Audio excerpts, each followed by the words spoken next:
asking all those that are able to please rise and bring your attention where the national and state colors are entering the field. This evening, our color guard is from the Pieper High School Naval Junior ROTC under the command of Major Dave Bauer. Commanding this evening's color guard is Cadet Chief Petty Officer Xavier Guerra. Presenting the Texas flag is Cadet Ensign James Swain. Escorting this evening's colors, Cadet Petty Officers Logan Rios and Vicente Guzman.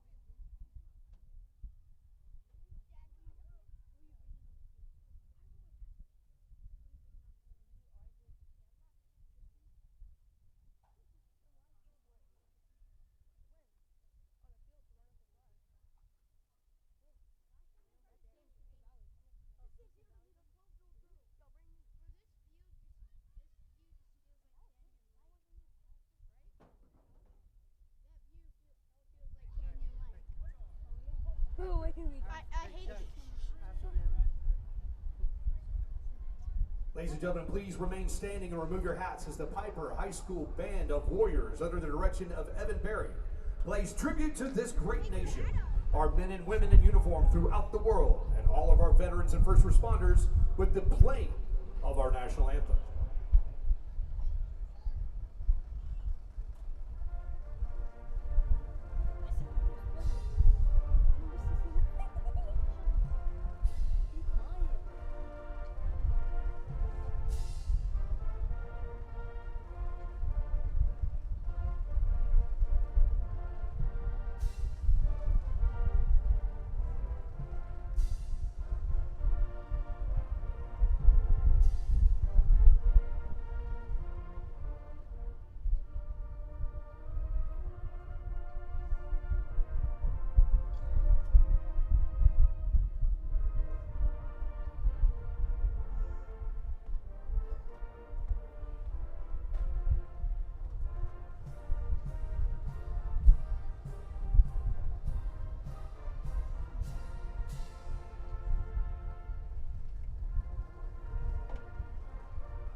Had double-figure wins a year ago, and when you have double-figure wins, that means obviously you've had some success, and these are two teams that have had a lot of success in the last 24 months.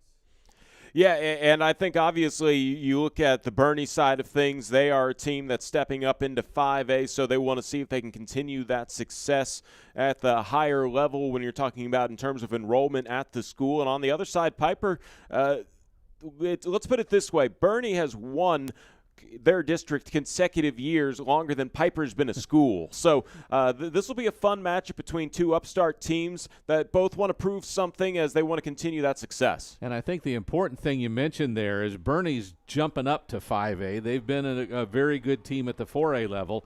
Now they're with Pieper, who is 5A, and this is a game that really sets the tone for both teams, because they're in separate districts, different districts, but both want to win their district. It seems like a bit of a no-brainer of a matchup, two good teams in this, sort of barometer type of game. And sometimes you want to go up against an easy opponent to start the season, but I think the best want to beat the best. And when you're talking the greater San Antonio area, these are two of the best teams. Boerne 10-2 a year ago. They were 5-0 in their district and won their district. Pieper 12-2 a year ago, 6-0, and they won their district as well. Boerne won the toss and chose to receive. Their quarterback is Hank Hendricks, and he's just a sophomore, so we'll talk more about him once they get into the offensive set. Boerne has had a lot of success in recent years.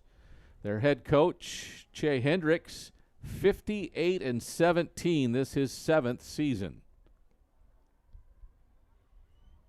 We'll see who the kickoff guy for Pieper is. Number 19, Daniel Miranda, a senior kicker. And he will kick off to a couple of Greyhounds waiting at about their 5-yard line.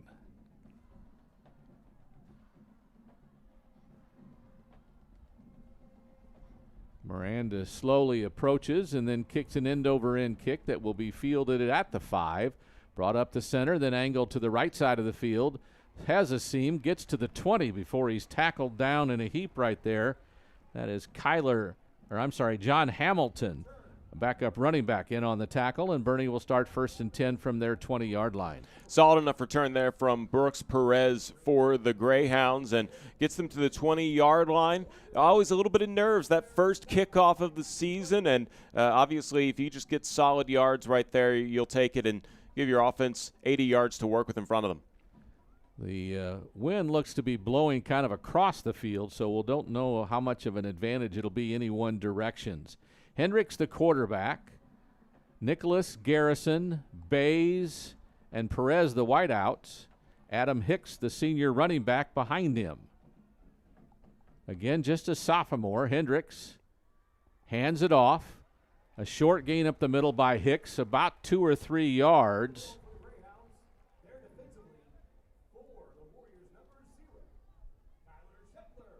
Well, you see a 3-down lineman to start off here for Pieper, and you think a run play might just be the right thing to do, test out those gaps. Really well defended there by Shepler there. Yeah, they're kind of a 3-3-5 setup. Another handoff to Hicks. He gets about 4 more yards out to the 27. They'll mark him there. Again, some penetration on the defensive line that he ran past. And a gain of, we'll call it 4. It's 3rd and 3. They've got a tight end on the far side with 2 wideouts, one on the near side. Hicks, the lone setback. They'll throw. Hendricks lost his initial and then has to throw it away. And they're going to call a flag, as that's the tight end there. Or that's Brooks Perez, the 6'3", 185 senior that turned as the ball was over his head. I thought it was uncatchable. But he got hit as he turned. And here you get a look at it. Yeah, Cash Maroney here gets a little too physical while the ball's in the air. He throws a shoulder right there on Brooks Perez, and it's just out of frame. He's looking for the flag, and, that contact while the ball's in the air is going to be usually called, and sometimes you don't see that. So I think the officials right there on a 50-50 call make the right call. Yeah, I think that was pretty generous there. I'm not saying that he didn't get hit early, but I don't think he had any chance to catch that ball if he wasn't hit. Anyway, 1st and 10 from the 42. Here's Hicks, left side, gets popped just about 3 yards into it. Michael Burst got a piece of him, and it's 2nd down and 7. Well, Grant Oling has a blitz coming from the left side, and they decide to run it away from that blitz, and that made it a pretty solid pickup, and a lot of work being done here so far on the ground for the Greyhounds. Greyhounds like to run the ball as well as throw the ball. Some motion from the tight end. They'll run it again. Hicks won't get much this time. He'll fall forward for 2. As Michael Bust makes the tackle again. Yeah, Adam Hicks is basically the only offense so far for the Greyhounds, aside from that pass interference, which has been the most successful play for Boerne. But obviously, you're going to probably mix it up here, and I think this is a passing down here on 3rd and medium. Yeah, 3rd and 5. The box stays about the same. Got a linebacker going to blitz. Running back picks him up. Hendricks wants to run now, and he's got 1st down yardage before then he's hit out of bounds almost late. Grant Oling wanted that hit. I talked about how he had that blitz earlier on, and you see a quarterback running loose on the field. You're going to run full speed at him, and there was contact right before he stepped out of bounds, so you get a little bit of a lick on the quarterback, but obviously Boerne wins the battle with the 1st down. Quick snap. Hendricks wants to throw across the middle, has a man wide open down the center of the field and into the end zone. That is Matthew Garrison, the senior receiver who had 9 touchdowns a year ago, has his first one in 2024. you're going to see a lot of space wide open across the middle of the field. The first successful passing play, and he turns on the jets to get past the safeties right into the goal line. I thought I saw a zone when they went their initial set with whatever happened. He beats the initial corner off the break, and nobody was there in the middle of the field. The extra point is up and good, and it's 7-0. Boerne on top, taking the opening drive in a not very long amount of time, and they have the 7-0 lead. As we'll take our first break of the game on the Warriors Network.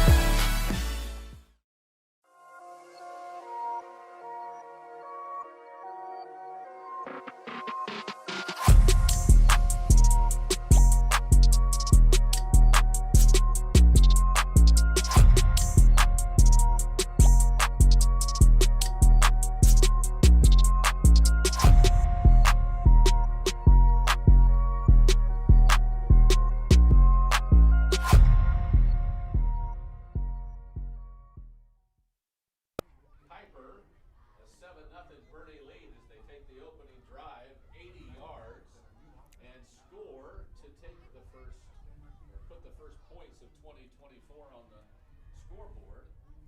Now the Pieper Warriors quarterback Caden Keith here, but this will be his first year starting at quarterback for the Warriors.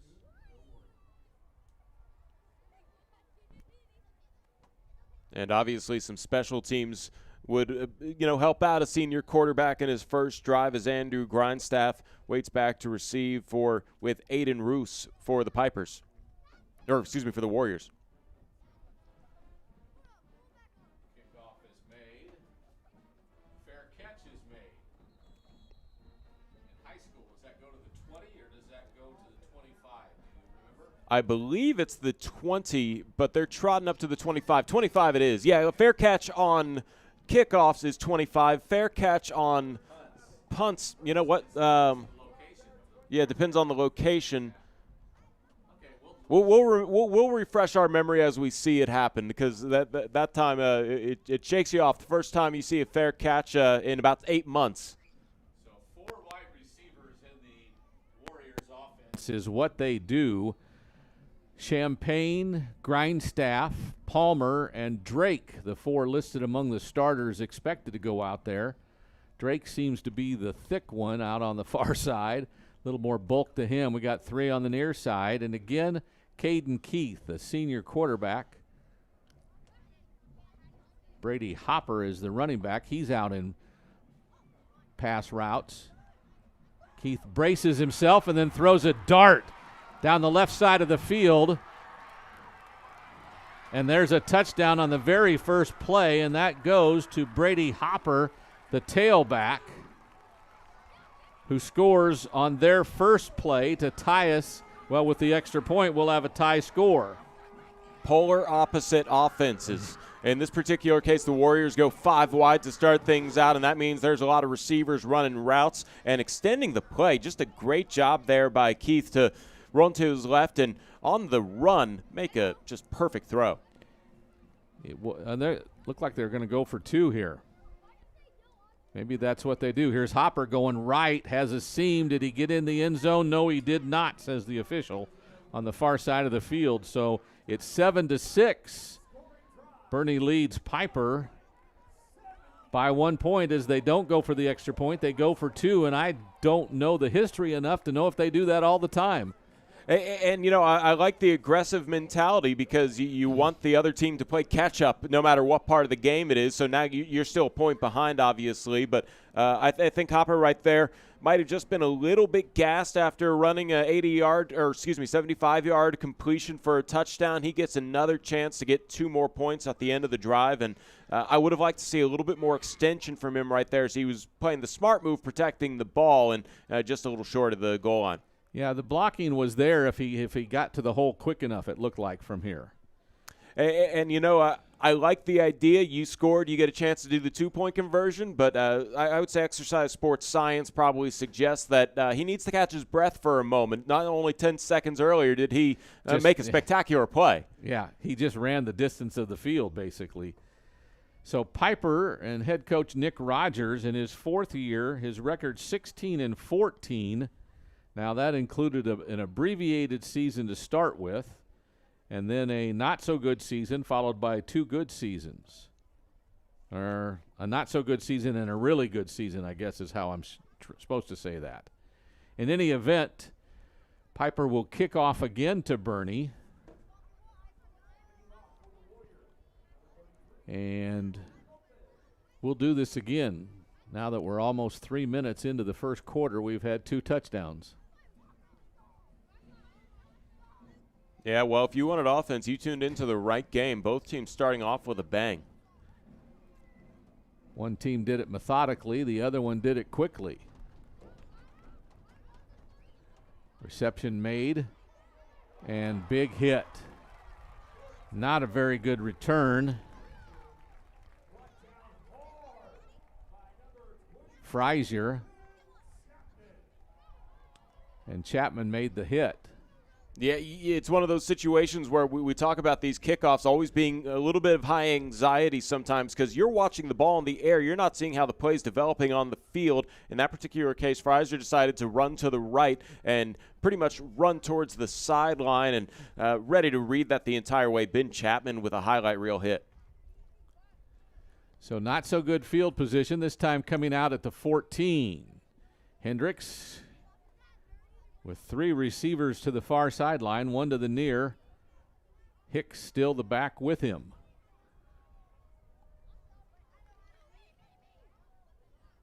Motion comes to the near side. And illegal procedure. So it's funny, I see a 0 on the play clock behind the Greyhounds, and as I look over to the right, they had already reset at 25 seconds on the other side. So it makes me wonder if maybe the clock wasn't moving on the other side there, and they didn't realize, the Greyhounds, that is, that they were about to be called for 5 yards on the delay of game, but still 5 yards nonetheless. It is 5 yards nonetheless. The fake to the handoff. Now pressure. Hendricks gets away and throws it away. Just a sophomore, but Hendricks obviously making a wise beyond his years type of play right there. He didn't want to give up the safety, didn't want to give up more yards, put him further behind the chains, and just throws it away. Smart play to just cut your losses and obviously get out of the pocket so it's not grounding. Right. And now as a freshman, he threw the ball 135 times and completed at 95. That's 70%, 18 touchdowns, 1 pick, and he was a part-time starter as Bays started a bunch of games too. Here's a handoff. Hicks kind of wiggles his way, and there's a flag. Not real sure what that'll be as he gets out to about the 10, so still 4 yards shy of the original line of scrimmage. I think it's the type of flag you hate to hold away from the play, as right. Caleb Gale's the one wondering what he did wrong. Yeah. So they'll go further back. Oh, they turned it down. Good job by the coaches there. So now 3rd and what is that, 13. They need to get out to the 24, and the ball's at the 11. Yeah, you didn't really need those extra yards. You're good with the loss of the down, and obviously this is the most obvious passing play that Boerne's had all night. Which might mean they might just, well, they're not going to run. He is going to throw. And throws it high, and it's brought in, but not far enough for a first down, as the ball will be spotted about the 19. Is that Garrison with the catch again, or was that a different? Yeah, Garrison comes up with some big yards, but not big enough. Yeah, he led them in receiving last year with 72. The next closest guy was 34, so he is, and here's a look at it. He goes up and gets it, but defense was right there. That was a linebacker, Raja Lopez, made the tackle. So Boerne will punt. The right-hand-footed kick of Ty Bush fumbled, and I think Boerne might have got on it. Yeah, Isaiah Champagne obviously had that situation where you're talking about. You have to look up and you have to look to see where the defense is. He looked at where the defense is before he caught the ball, and he muffed the punt, and I'm pretty sure Boerne got it on the second effort. Oh, no, they gave it to Pieper. Well, definitely some things happened in that pile, and, that's really where the ball was decided. Even if the play should have been whistled dead in possession for Boerne, you just crash on that ball, and that's what they teach you in practice. And Pieper comes up with a loose ball, and, that ball is funny shaped, and it makes funny bounces, and luckily bounces for Pieper this time. There you have a look at it. Champagne got down there. The ball squirted away from him. I thought he was the one who came up with it, so it might have got pushed back to him by the pile, and he ended up with it. So in any event, here we go, the second offensive play of the game. Champagne is going to throw it. He's got a man open, and he catches it but goes down. So a little option of a receiver toss. Yeah, Cash Lancaster is the second person to touch the ball here on, I like giving it right back to Isaiah Champagne. He gets a sigh of relief, and then he picks up an explosive play. So Lancaster makes the catch for a first down at the Boerne 25. A little bit of motion. Keith wants to throw, looks left, has a man across the middle, and the catch is made, and that's Champagne, and that's a touchdown. Man, what an up and down way for that offensive drive to start for Isaiah Champagne. He muffs the punt, but he gets a second chance. I think you're right. He was the one who jumped right back on top of it. He gets a pass yard pickup, a completion, and then he gets a completion as a receiver and gets the touchdown for the Warriors. So they'll definitely go for two here since it's an odd score of 12-7. Spread three receivers to the near sideline, one to the far. They're going to move the ball to the right hash. Don't know that that changes anything for the offensive set. Hopper is beside Keith. Hopper goes for a route, and the defense intercepts it. They can return it for a point, but in any event, it'll be 12-7 will be our score. So Pieper has taken the lead, but leads it 12-7. 6:33 left in the quarter, and there's the interception on the extra point try. Well, Hudson Hendricks, he comes up with a solid play, and obviously it doesn't lead to any points or return yards really, but does he look like he could play quarterback, Hudson Hendricks? He played a couple snaps at quarterback last year. Yeah, well, I believe that's his younger brother who started. It is. Yeah, so, obviously it might be in the genes, but he's showing that he's a pretty good linebacker too. Well, there's a timeout on the field. I don't know if we want to take it. Let me know, Travis, if we do. Let's go to a commercial here on the Warriors Network. Hey Piper Nation, I'm Dr. Daniel San Martin, your neighborhood board-certified orthodontist. My family and I live here in Kinder Ranch, and I have been proudly building Confident Smiles since 2012. We're excited to say that our new office is now located on Borgfeld Road. At San Martin Orthodontics, I personally see every patient at every appointment, and I'm the only doctor you'll see throughout your entire treatment. If your family needs orthodontic care, we'd love to earn your trust with a complimentary consultation. We hope to see you soon, and go Warriors!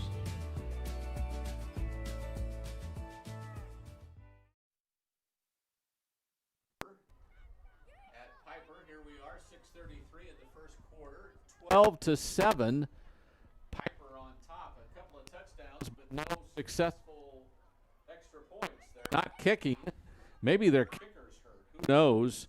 But in any event, they've gone for two twice. Once they tried to run it and they were short. Then the last time just happened. They threw an interception as the older Hendricks stepped in front of it and tried to return it. In any event, Miranda will kick off for the Warriors.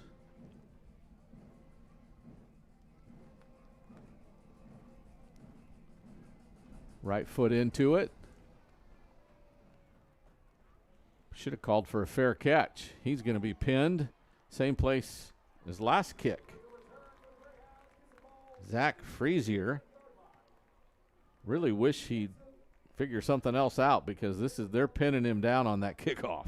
Yeah, sometimes when you're a kickoff returner, you really just want to make a play, and it can be at the detriment to your team. And like we talk about, you're watching the ball the entire time it's in the air, and in your head you're thinking you're a playmaker, but you need somebody on the sidelines to say, call for the fair catch, and you have to listen to them when that happens. No doubt about it. So Boerne back again, down by 5.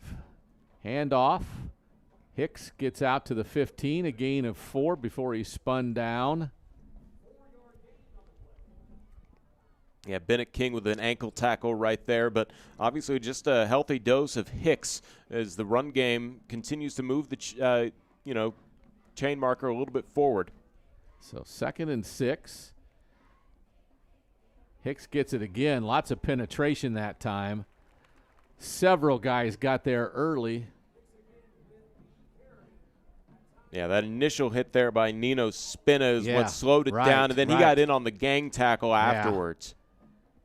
Spina was right there and got in a hurry. The senior, who had about 43 tackles last year, anchors the middle of their defense. So the Warriors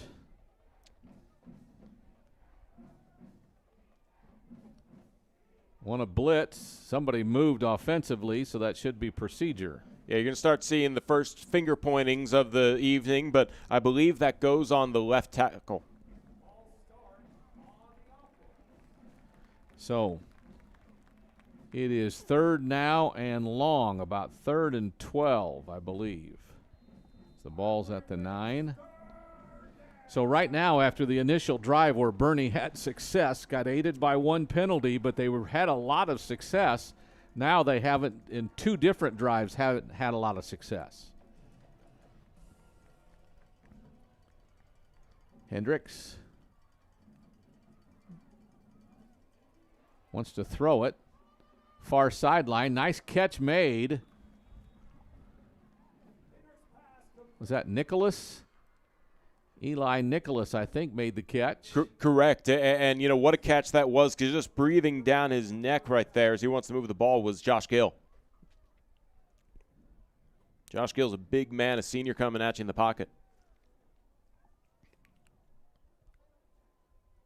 Boerne gets their first down of the drive. Now he wants to throw on 1st down, and he gets hit as he throws on a nice blitz that time right up the middle by Shepler. Yeah, Shepler is the reason that is not a successful play. That's probably running into Pieper territory, because just that fraction of a second where he gets the quarterback on the hit as he throws probably kept that from being a perfect pass, and a little bit too strong, just trying to get rid of it on a dart. So we go tight. Now we spread back out. 2-by-2, actually 3-by-2 receivers, empty backfield. Somebody moved on the outside. That was Brooks Perez that moved here on the near sideline.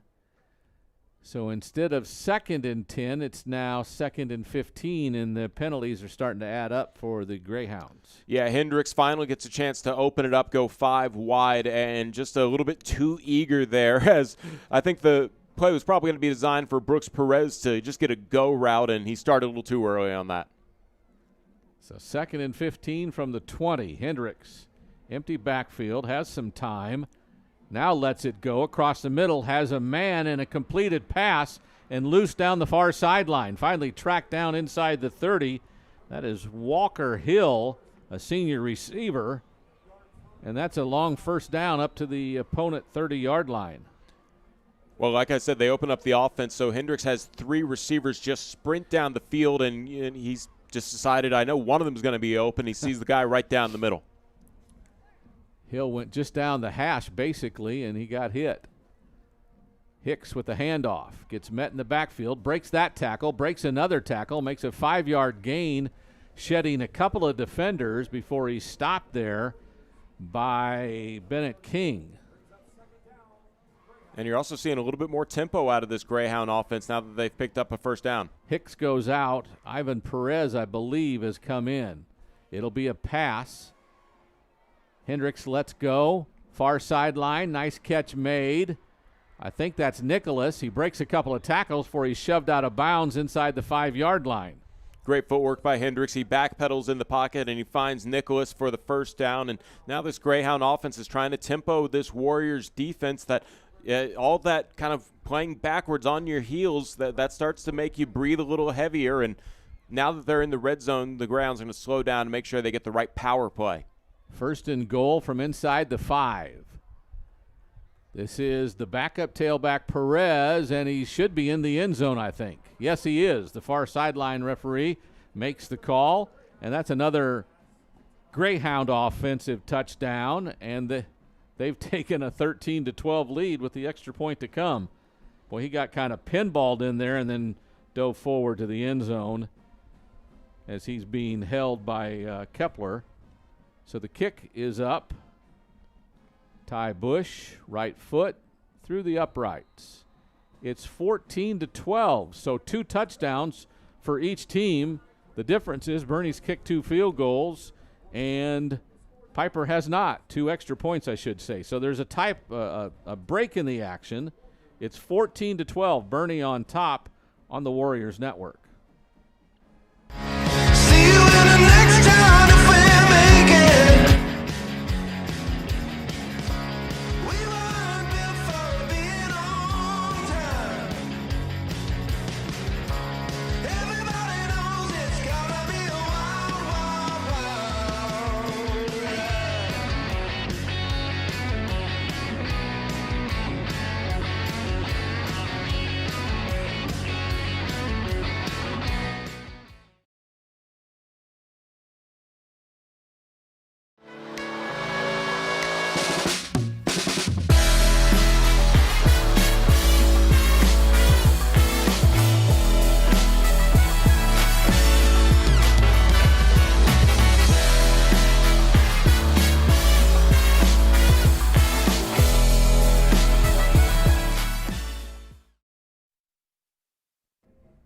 Pieper will receive the kick from Bush and another fair catch.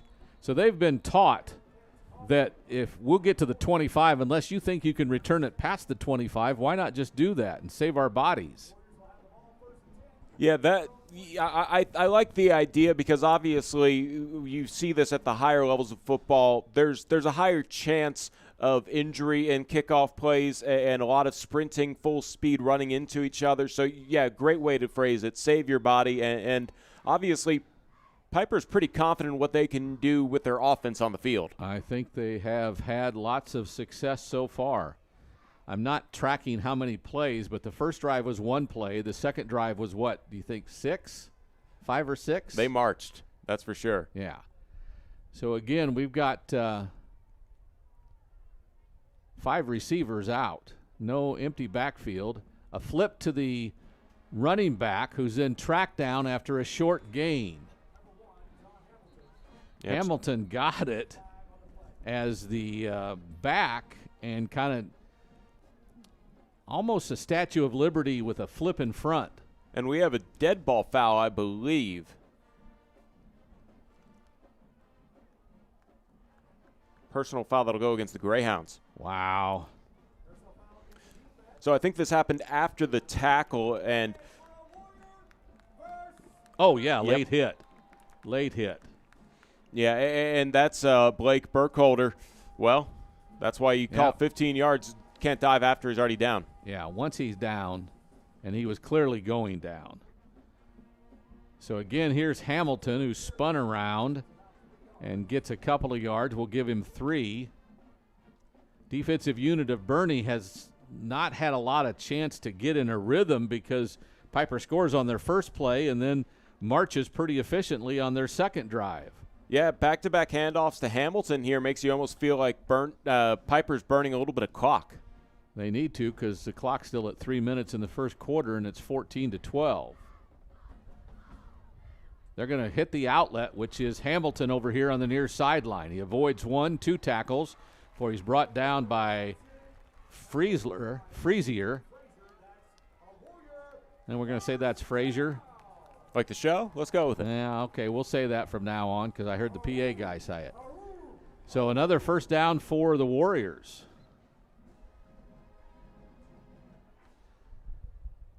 So again, empty backfield with the back now in motion going far. Couple of post patterns. Now he wants to run. Keith will head for the sideline, gets bumped on the sideline, but he gets clear up to the 31, and that'll be enough for another first down. Yeah, obviously Keith with a big explosive play showing he can do with his feet after the route tree was sort of run. He sees the left side of the field wide open, and really good job not to make any passes. I thought all of his receivers well defended. Makes the best of a good situation. So 1st and 10 from the 31. Caden Keith fakes a handoff, then throws it to Grindstaff, who spins, gets down the hash on the right side, inside the 20 before he's dragged down by Frazier, I think, and that's where it's first down for the Warriors. Another methodical drive here, and now the Warriors in the red zone, and they're also kind of keeping the tempo a little fast here to keep the Greyhounds on their heels. So we'll go under 2 minutes to play in the quarter at the end of this one. Some motion now. Keith rolls to his left, looks, squares, throws it, end zone, touchdown. Is that Champagne again? It is. It is, yeah. Isaiah Champagne. And yeah, that 18-yard touchdown pass really all designed for a rollout to the left, and right-handed quarterback has to get his full pause. So great job there by Caden Keith just to set his feet and then fire a strike right to a well-defended Isaiah Champagne. I think they've got a kicker out on the field right now as it's 18-14. Yeah, I think there was a little bit of confusion on the sideline. He's have someone rolling in a little late. Plenty of time, obviously, but they're finally going for the field goal point after attempt. Miranda, the kicker, and it's blocked. He's down, so you can't return it any further. Yeah, I think that was a pretty good play there by Hudson Hendricks once again, but this isn't college football. Once your knee is down in high school, you're down, the ball's dead. But that would have been a spectacular play in college football because it would have sparked a 2-point conversion. Not really sure why Jake Perez thought he could return that, but here you go, straight up the middle. Hudson Hendricks then pitches it to Perez, and the whistles are blowing. We could hear him up here. And he still ran to the other end zone, so it'll be Boerne ball. But the Warriors now lead it 18-14. Now, it doesn't take a math genius to know they've scored 3 touchdowns and they haven't scored any other extra points. Yeah, that's something they'll talk about in practice, I imagine, when they probably go in for game study tomorrow. But obviously, you can't dream any better start for the offense. Maybe last year Boerne did that a lot. Maybe they got in on extra points, and maybe that's why they were going for 2. I don't know. In any event, Boerne will receive another kickoff. This will be the 4th one of the game they have received. And it looks like Logan Lopez is going to get a chance to kick this one away, as Miranda, I don't know if he got maybe a little tied up there on his extra point attempt. Maybe so. Logan Lopez, the junior, who's listed as the backup kicker, he will put a toe to it. Let's see where he kicks it. It's a little pooch, and it's on the ground. It's a free ball, and I don't know that Pieper didn't get on it. Let's see. Boerne acts like they have it. Yeah, Matthew Garrison saves the day. And wow. I don't know if that was by design. Logan Lopez comes in, and it's almost like he placed that perfectly, and then he put enough of a spin on it to make everybody wonder who's going to hop on top of that. And Pieper very close to getting pseudo onside kicking away. Maybe that's as far as he can kick, and it just worked. I don't know why someone didn't try to catch it with a fair catch, because that's what you do on a pooch kick. In any event, they've got 2 receivers to either side. Some motion. They fake a jet sweep. Then they'll throw it to Nicholas, who runs out past the 30. A nice little gain of about 6 before he's brought down there at the 31. It feels like Boerne has to work a little bit harder to pick up yards in their offense, but so far they've been answering every Warriors score, and they obviously struck first in this game, so we've had a fun first quarter. Without a doubt. 1:20 to go in the quarter right now. More motion. Hendricks hands it off. This is Hicks, and he gets tracked down. That's number 10 again, Bennett King. got in there and brought him down by the shoelaces. When you're looking at 3 down linemen, you really want to establish that line of scrimmage, which just enough the Greyhounds did, but that 3-3 stack leads to a lot of communication between the linebackers and defensive backs, and once you pick up that win at the line of scrimmage, you're going to have a lot of yellow hats right around the football by that point. Well,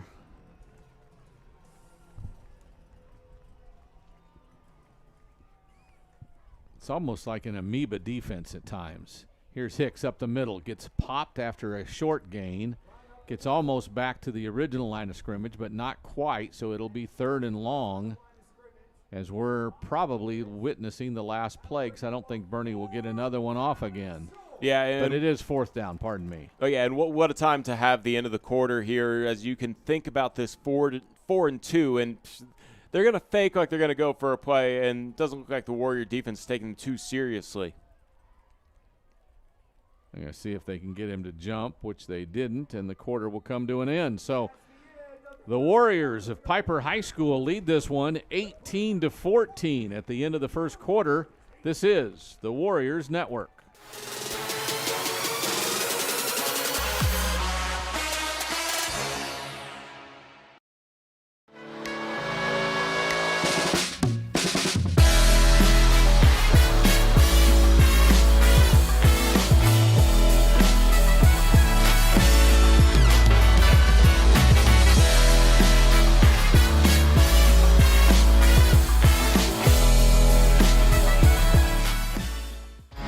See you in the next town if we make it.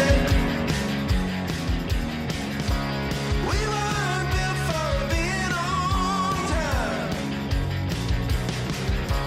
Everybody knows it's gotta be a wild, wild, wild ride.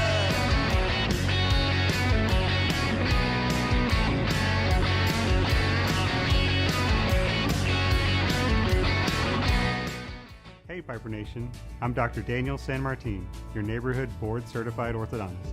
My family and I live here in Kinder Ranch, and I have been proudly building Confident Smiles since 2012. We're excited to say that our new office is now located on Borgfeld Road. At San Martin Orthodontics, I personally see every patient at every appointment, and I'm the only doctor you'll see throughout your entire treatment. If your family needs orthodontic care, we'd love to earn your trust with a complimentary consultation. We hope to see you soon, and go Warriors!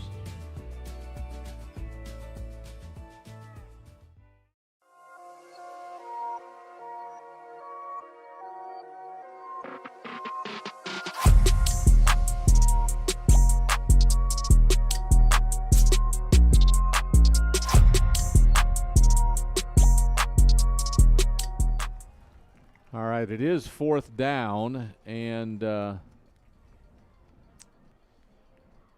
got the chains wrong. That's what it is. They're going the wrong direction. The sticks are supposed to be going, the midfield should be about where the goal to go is, or the 45. Well, I thought it was 4th and short, but I thought it was 2 yards, not 1. And I think they must have, that's weird. I thought it was 4th and 2 going into the break. We'll watch this on replay later and see if we were wrong. But the sticks are still wrong. They're backwards, right? Isn't that stick at the wrong end?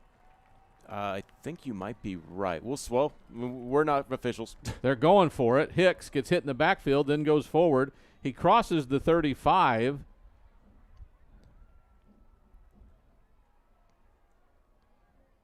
So I guess that was it. I didn't think. Okay. I thought the scoreboard said 4th and 2, which would have been a big factor in this particular case because they only picked up 1 yard, but that's all they needed. They saw where the yard to gain was officially, and what do we know? I'm shocked that that happened, but we're into the second quarter, 18-14. Pieper on top. Boerne with the ball, 1st and 10 from the 35. Some motion to the near side. Hendricks hands it off, and there is no room as Michael bust, and was that Gale? Well, Thor Michael Bus comes in with the big hit, and he's been trying to get a big hit like that all night. That was Menchaca that was trying to clean it up. But, yes, Michael Bus made the play. And that tackle for loss takes away that fourth down conversion momentum, and right. Boerne slowing down a little themselves. So here we go on 2nd and 13. Empty backfield. 5 in motion. Hicks catches it and doesn't go anywhere. His coverage was great. That was 30. Who is that? Spinna. Oh, Spinna. The linebacker out there covering the running back in motion. It makes more sense now. Yeah, it seemed like it was man defense, but he didn't really show that it was man defense by moving when that was in motion. Right. Hicks was read the whole way. Hendricks wants to throw, has pressure, loses the ball, falls on it. So it's now 4th and forever. Yeah, you get one 4th down conversion, and then you stall out on your offense, and the ball actually moved back a few yards from where it was when we started. He just dropped it. Yeah, and he just dropped it, which Yeah. will be an easy play here for the punt team to come out and perhaps end up in plus territory. Michael Bus was chasing him, but he just simply dropped it. This looks to be Bush with the punt. Snap is a good one. Kick is up. It's high. It's not going anywhere, though. Land about midfield, and get a great bounce that's now at 20, almost 24 yards on the roll, and ends up being a better punt than it should have been. Almost a 46-yard punt that when it landed was about an 18-yard punt. Obviously, you can never do that on purpose, because if it took a favorable bounce for the Warriors, you have to down it immediately. Right. But in that particular case, if you're a yellow jersey, you stay away from that ball. You don't want to accidentally touch it, and it bounces off of you, and the chaos leads to the Greyhounds getting new life in the drive. But in this particular case, Pieper comes up with little bit of a bad bounce of the ball, but still that defense sets up the offense here at the 26-yard line, and the Warriors have had this is great field position for the Warriors so far tonight. They have not proven to have any amount of yards that have cost them to not get a touchdown.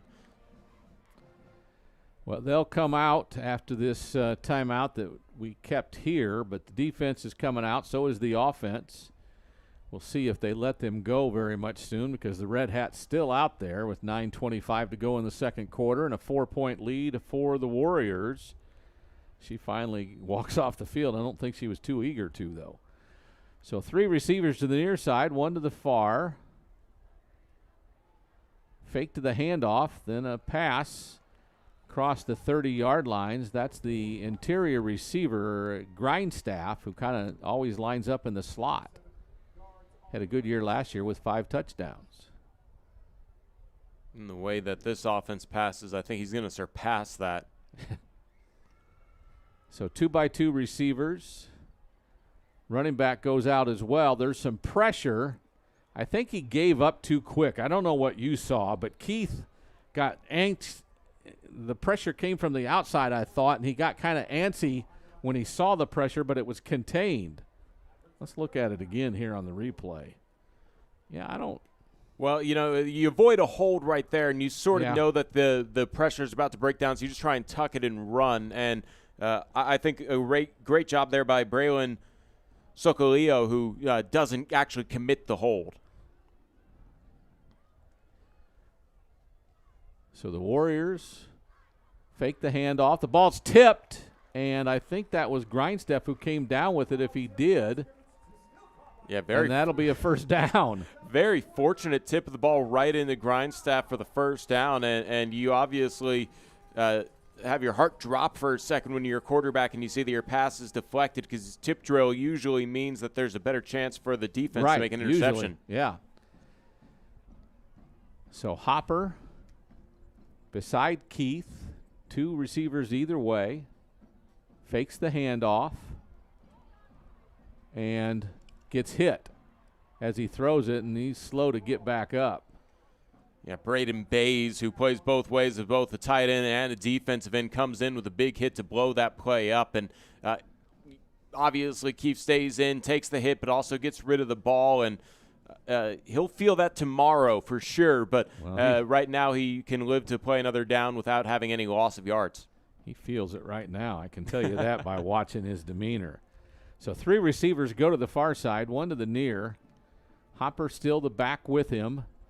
It's 2nd and 10 after the incomplete pass. He gives it to Hopper, tries to bounce outside, gets bumped. Our Hopper, Ryan Hopper, kind of had the first hit on Brady Hopper, and he ends up getting about a yard and a half, 2 yards. Well, we'll give him 3. It's 3rd and 7. Ryan Hopper for the Greyhounds does do a solid job of stopping that play. But, yeah, when you see your quarterback take a big hit, it's usually a smart play to run the ball. So on 3rd and 7, obvious passing down in what they do. Straight drop back, has some time, gets some pressure, gets chased, and gets dragged down from behind on a great job that time by Burke. Is that Burkholder? Yes. Burkholder and the entire Greyhound defense has really started to get some pressure in the backfield here, and that leads to this 4th and long where the Warriors are going to have to punt it away. You see Burkholder get pushed outside, but then he runs him down. Did he get tripped up or did he trip on his own feet? Sometimes the turf monster gets you. Turf monster might have got. I think he got so tired of being chased and hit, he just went down before anybody could hit him very hard. Hey, and sometimes you got to make the business decision. Yeah, sometimes you do. I believe this is Logan Lopez to punt. As we indicated, Miranda went out after that failed extra point try. And Lopez will have to wait 5 more or go 5 yards deeper here and wait for the flag to be picked up, as obviously we see him getting some action after that failed extra point attempt by Daniel Miranda, who started the game at kicker. So that was a delay penalty.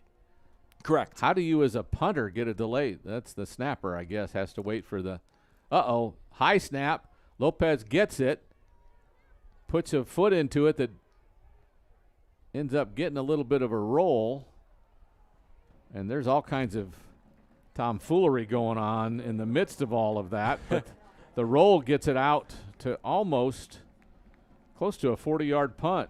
So we've had 2 punts that were lousy that got to be 40 yards. Yeah, well, all things considered, I thought that was pretty good for Lopez, as he had to field a high snap, and then I thought I was scared for a second he was about to take off and run, but he gets a little bit of a rugby-style straightaway sprint, and turns out to be a pretty solid punt overall. So Boerne will take the ball from their own 30 now, 1st and 10, 5:50 to go in the second quarter.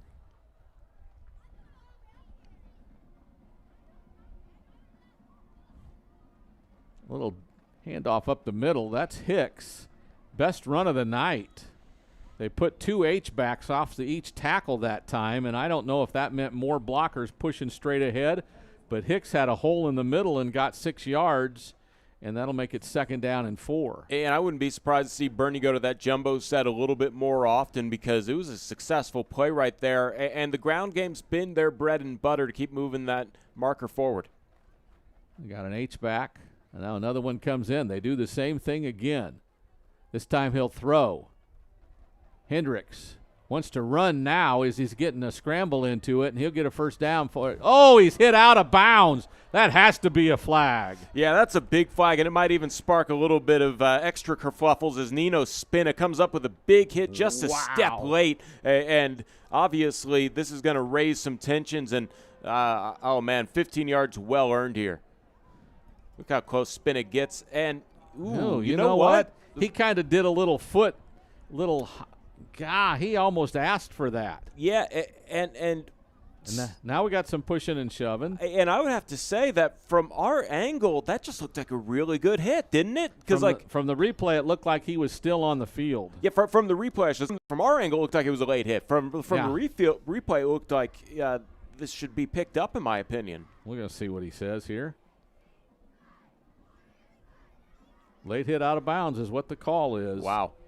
I think that you know what? if we could see that replay again, I think the first guy catches him as his foot's going out of bounds, and the second guy hit him late then. So that's probably what they called. Close enough there. Nino Spinett was not the one who was charged with a late hit right there. I believe it was Grant Oling.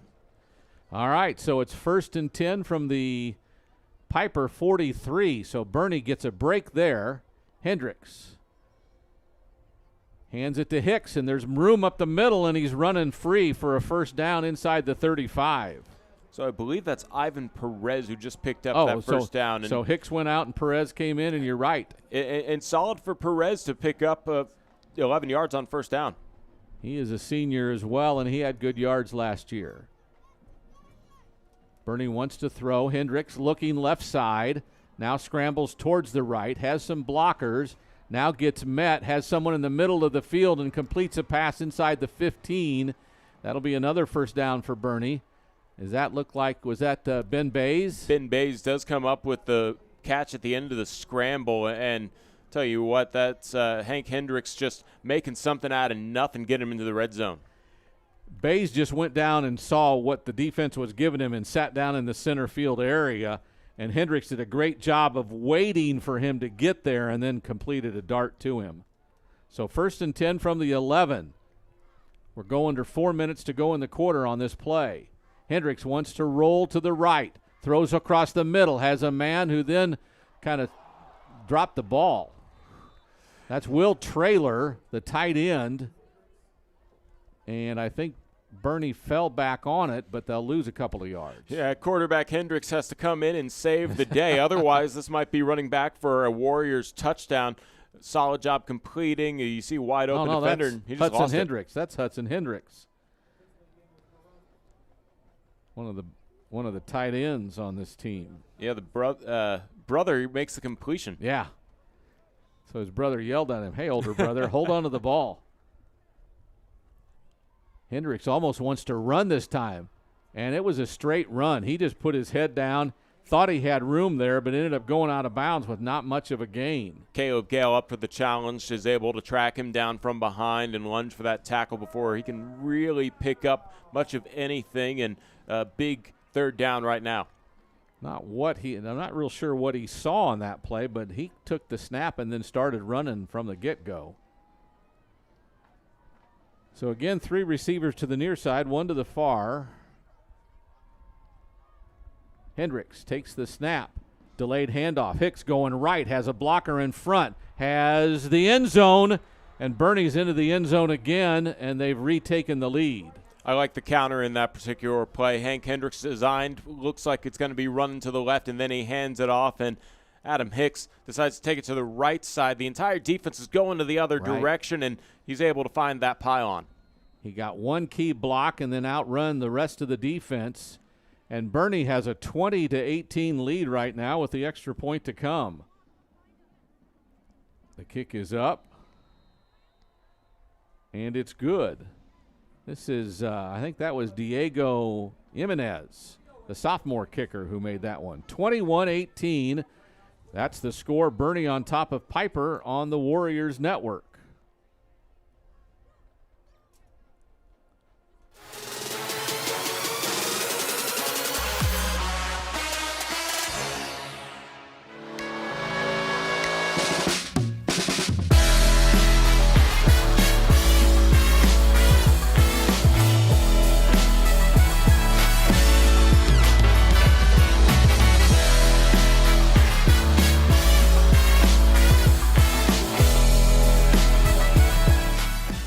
Pieper Nation.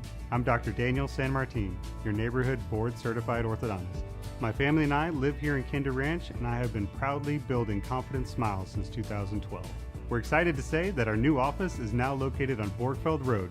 At San Martin Orthodontics, I personally see every patient at every appointment, and I'm the only doctor you'll see throughout your entire treatment. If your family needs orthodontic care, we'd love to earn your trust with a complimentary consultation. We hope to see you soon, and go Warriors!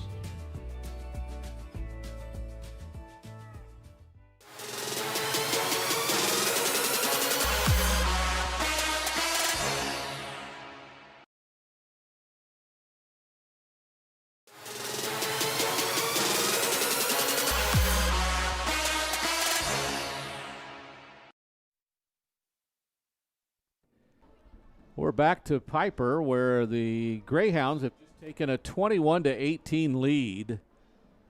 Both teams scored 3 touchdowns. The difference is Boerne has kicked 3 extra points. Pieper has not been successful on an extra point.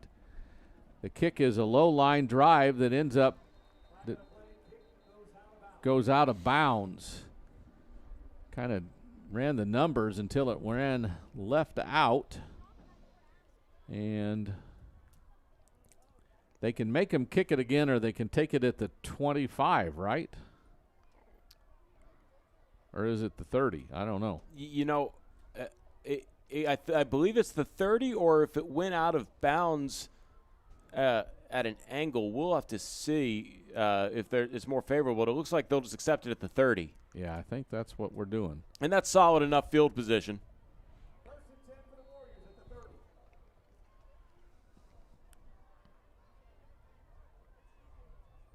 So Keith, he faked a pass, but he handed it off, and there was nothing there. Yeah, That's Burkholder. Hamilton. Yeah, Burkholder gets in immediately on John Hamilton, who got the handoff. And this Greyhound pressure in the backfield has really continued, and it looks like they're going to be spared because of a face mask there. Burkholder a little too aggressive on the tackle. Well, what was a tackle for loss ends up being a personal foul. He got him by the face mask right as the first reach, which is very unfortunate because it was great defensive play, and it cost him 15 yards. So 1st and 10 from the 45. Keith, straight drop, surveys, doesn't find anybody open, now tries to scramble, gets pinched, pulled down. That was Bays that pulled him down. But after about a 4-yard gain to the 49. Yeah, protection was there, but the receivers were well defended. Obviously, you never want to make a bad pass and throw a pick, so that's when your legs start to say, okay, your internal clock is done, just run forward, and that's exactly how Keith picked up 4 yards. Just gone under 2.5 minutes to go in the half. Fake the handoff, quick pass out in the slot. Nice defense to keep him there. But the gain is made up to the Boerne 46. It'll be 3rd down and a yard to go. I'm good with that. Aiden Roos does his job. He makes the catch and sets up a 3rd and half a yard from our angle. So 2 receivers either side. The setback also in motion. He does a short out, and it's not there, and an incomplete pass on 3rd and short. I'm shocked they didn't run the ball, just shocked. But in any event, it'll be 4th down and 1. Braden Bays is really starting to get his motor going, and he's the one who basically blew that play up, and Keith just had to get rid of it as quickly as he could. And I would be shocked if they didn't run it on this play. And take a page out of the Greyhounds book, Jumbo set. Well, they put everybody out. He's by himself. What do I know? Play clock at 5. Keith is going to do it himself. A little inside handoff, and I think that defense stopped him. I don't think he got to the line of scrimmage or the line needed to go. And John Hamilton will be stopped on downs with 1:28. They need to stop the clock. Yeah, I get the we get a chance to look at this sort of a misdirection type of play, and Hamilton decides to cut up the middle, but big man waiting for him right there, Ryan Hooper. And then Bays came in and put a shoulder on him, too, that slowed him down. In any event, it's a turnover on downs. Clock finally stops at 1:18. It was about 1:30 when that all was going on. So Boerne gets the ball back up by 3. And we talk about those seconds being big. Minute 18 probably should be at least 10 more seconds here, so Boerne will have to work quick. But what does that play call you? That right now Coach Rogers doesn't believe his offensive line can generate enough offense to get 1 yard, and that's a concern in first game of the year. Hendricks wants to throw to the far side, makes a completed pass. That is Perez. Gain of about 5. It's 2nd down and 5. They'll hurry up again, 2-by-2 receivers as we go under a minute to play. Hendricks on the rollout. Just runs out of bounds and stops the clock, loses about 3 yards. It'll be 3rd and 8, but it really doesn't matter as the clock was the biggest weapon he was going against. Both teams haven't used a timeout, meaning they both have 3 remaining here. This final 56 seconds, and running out of bounds right there. The Greyhounds just didn't have a play, so obviously you save one of those if you can start to move this ball a little bit if you're Boerne. Hendricks yells something to his offensive line. Motion comes to the near sideline. Hendricks rolls to his left, has some options, throws it long, and throws it too long. Intended for Nicholas. Didn't really have any separation on the defensive back Hopper, and the throw was probably 5 yards further than he wanted.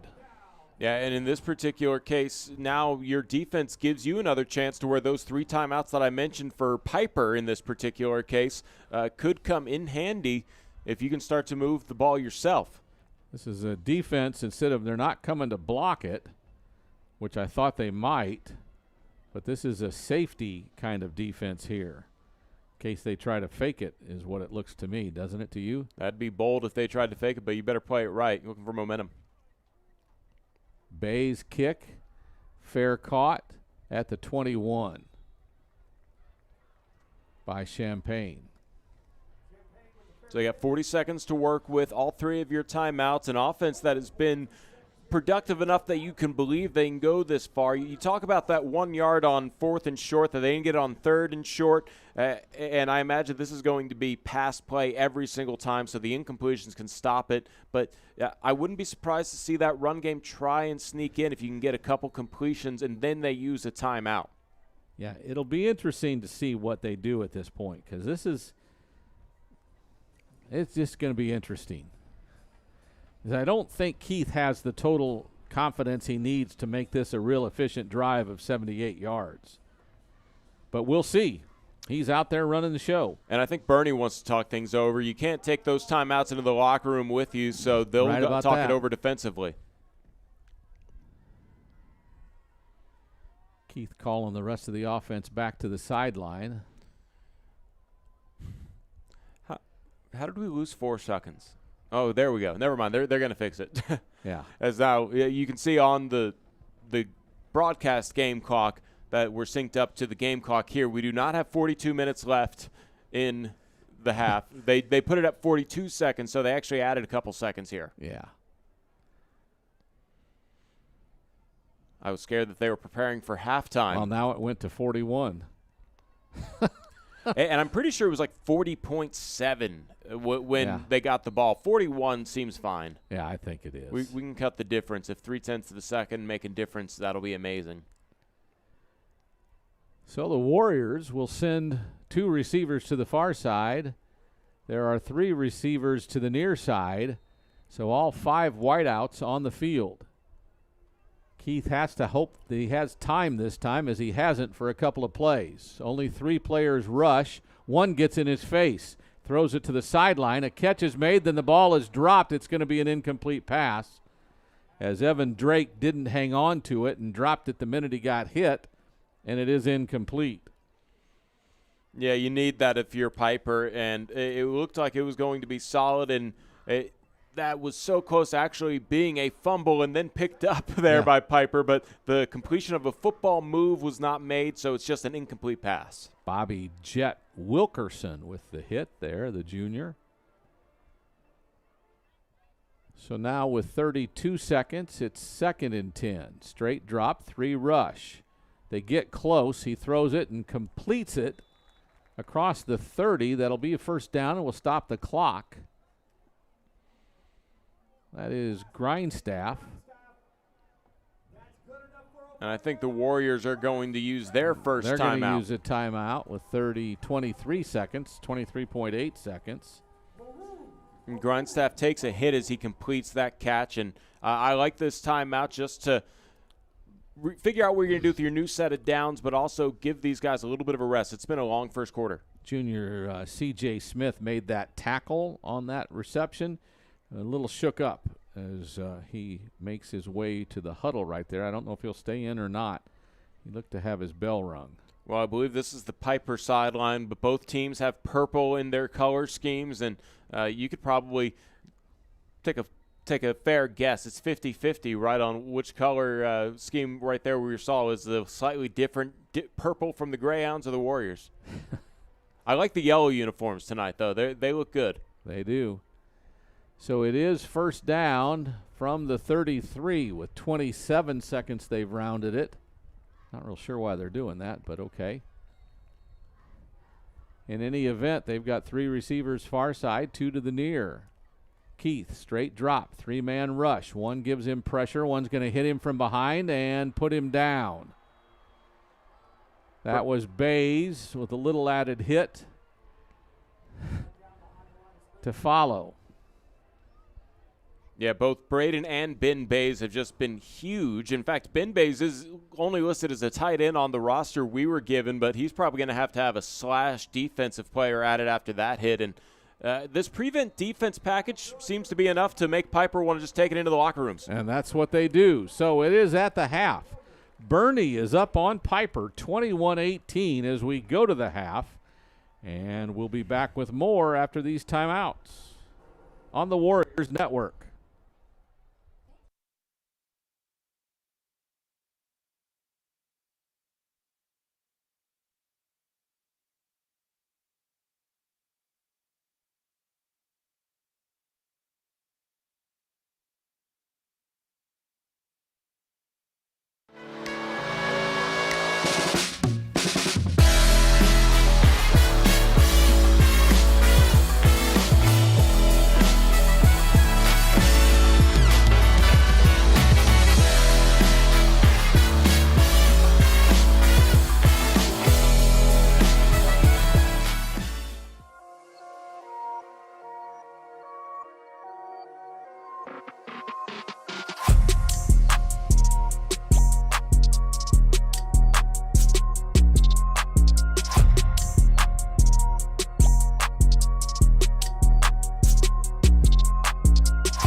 Hey Pieper Nation, I'm Dr. Daniel San Martin, your neighborhood board-certified orthodontist.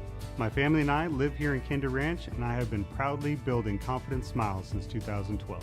We're excited to say that our new office is now located on Borgfeld Road. At San Martin Orthodontics, I personally see every patient at every appointment, and I'm the only doctor you'll see throughout your entire treatment. If your family needs orthodontic care, we'd love to earn your trust with a complimentary consultation. We hope to see you soon, and go Warriors!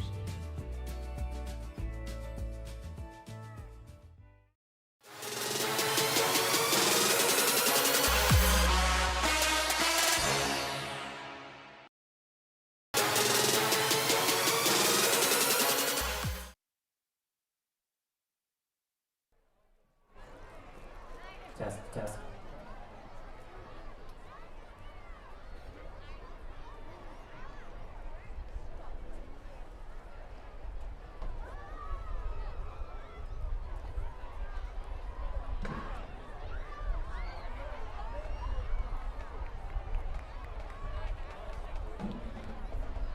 And now we would like to welcome to the field the sweethearts of Boerne High School, the award-winning 2024 Boerne Starlets and Silver Stars, under the direction of Mrs. Rachel Nyman.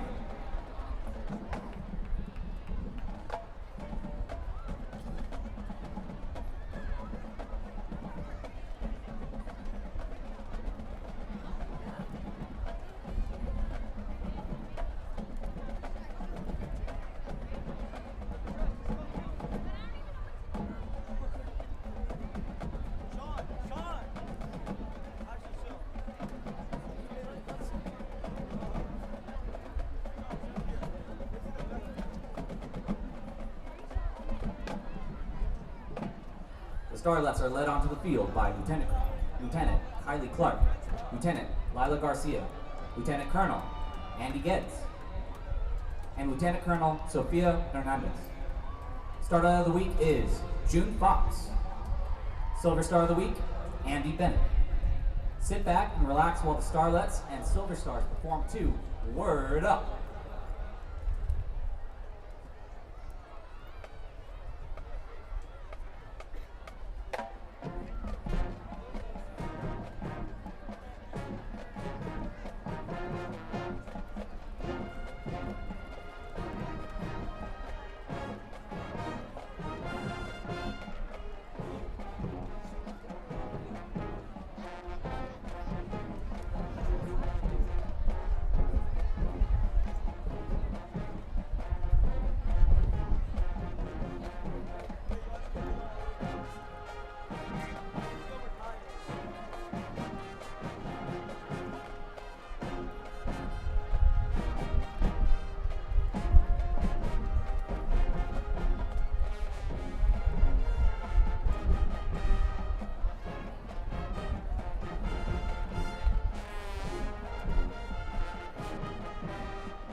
Great job, ladies.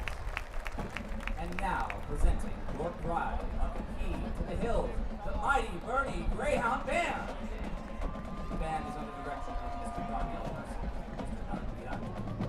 Color Guard directors are Mrs. Hannah Oliver and Mrs. Autumn Garland. The Greyhound Band is conducted by drum majors Brady Hubbard, Patty Gerbs, Leviticus Lorenzo. Color Guard captains are Kendall Craig, Eliana Arispe, Caitlin Blanky. Band members of the week are Felipe Dominic, Ethan Pope, Savannah Watson, and Layla Grummick. Guard member of the week is Ariana Almador. Section of the week is the flute section. This evening, the BHS Color Guard and band will perform a portion of their UIL marching show entitled Neon Hearts.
Thank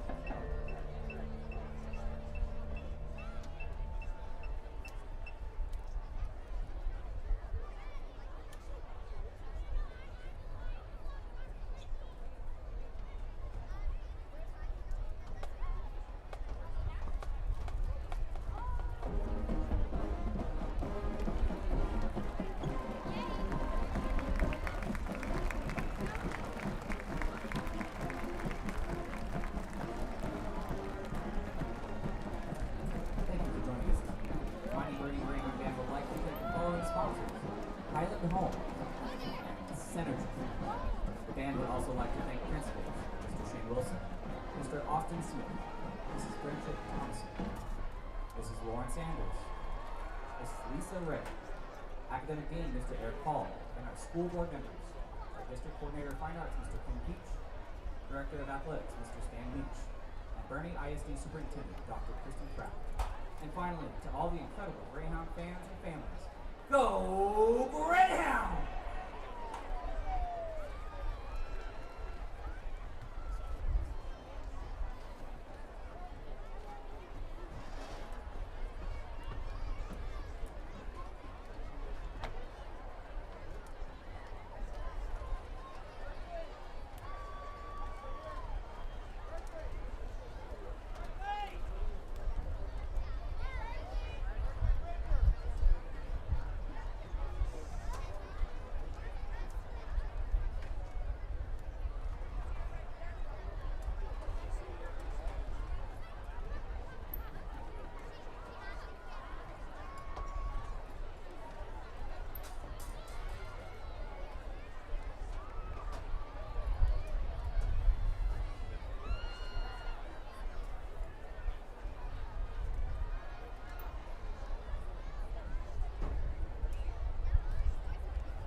Pieper Nation and honored guests, welcome to the Coliseum and the first Warriors halftime performance of an unforgettable 24-25 season.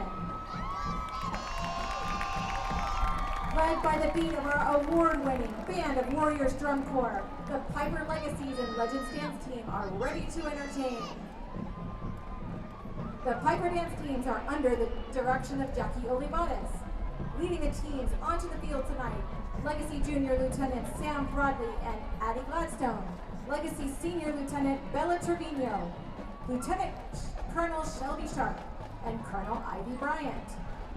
Legacy Social Officers are President Isabel McCleary, Vice President Chloe Morales, and Head Social Committee Chair Reagan Delgado. Legends Captain is Gracie Rion and Co-Captain Paige Moore. The Legacy of the Week is Chloe Zubiate. Golden Heart of the Week, Sydney Faulkner. And our Legend of the Week, Emma Gurno.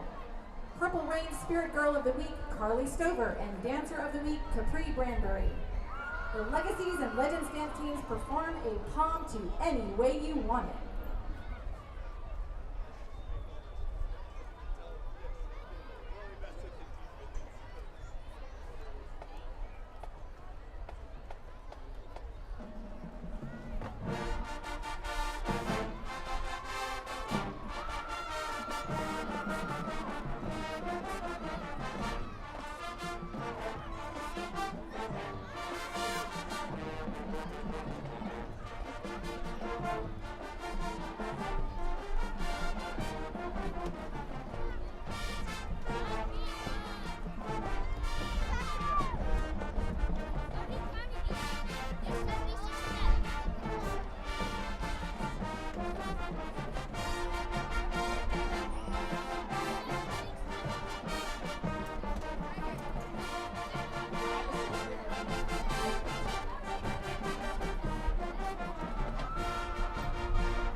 thank our Warrior Nation sponsors, American Dance Company, LED Electric and Lighting Contractors, Lone Star Electric, Raul Rodriguez Law, San Martin Orthodontics, and Texas Hunter Products. Ladies and gentlemen, please give one more round of applause for our Pieper High School Legacies dance team. We would also like to recognize our amazing Pieper cheer. Cheerleader of the week is Andrea Munoz. The Pieper cheer team is under the direction of Susie Mansfield with assistance by Cheyenne Barnes.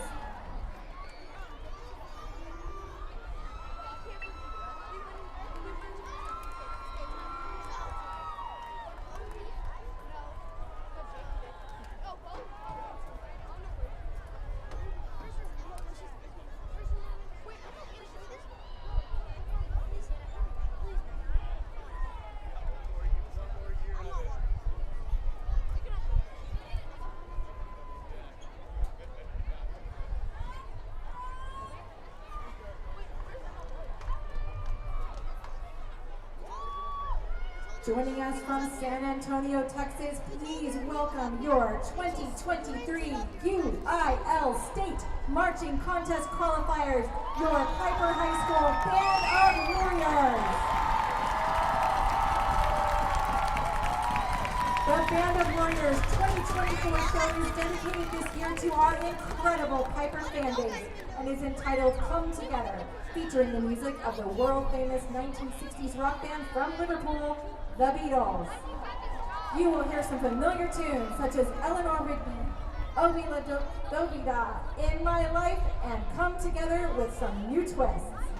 This Pieper High School halftime is proud to welcome drum majors Aaron De La Garza, Eleni Perez, Ava Taylor, and Lainey Flores, and the Pieper High School Band of Warriors.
Your Pieper Band of Warriors is under the direction of Band Director Evan Berry and Assistant Directors Alan Connor, Scott Lowe, and Thomas Schaefer.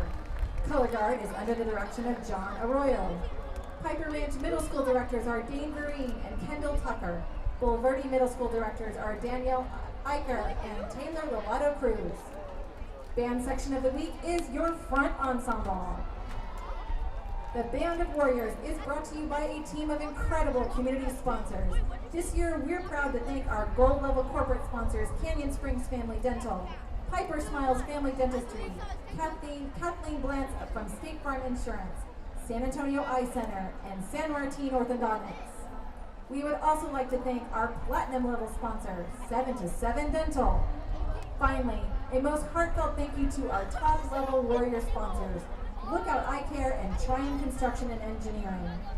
The Pieper Band would also like to thank our most supportive administration for their assistance along the way for this amazing school year. Let's go, Warriors!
Piper Nation.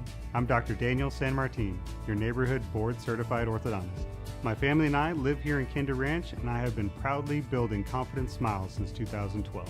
We're excited to say that our new office is now located on Borgfeld Road. At San Martin Orthodontics, I personally see every patient at every appointment, and I'm the only doctor you'll see throughout your entire treatment. If your family needs orthodontic care, we'd love to earn your trust with a complimentary consultation. We hope to see you soon, and go Warriors!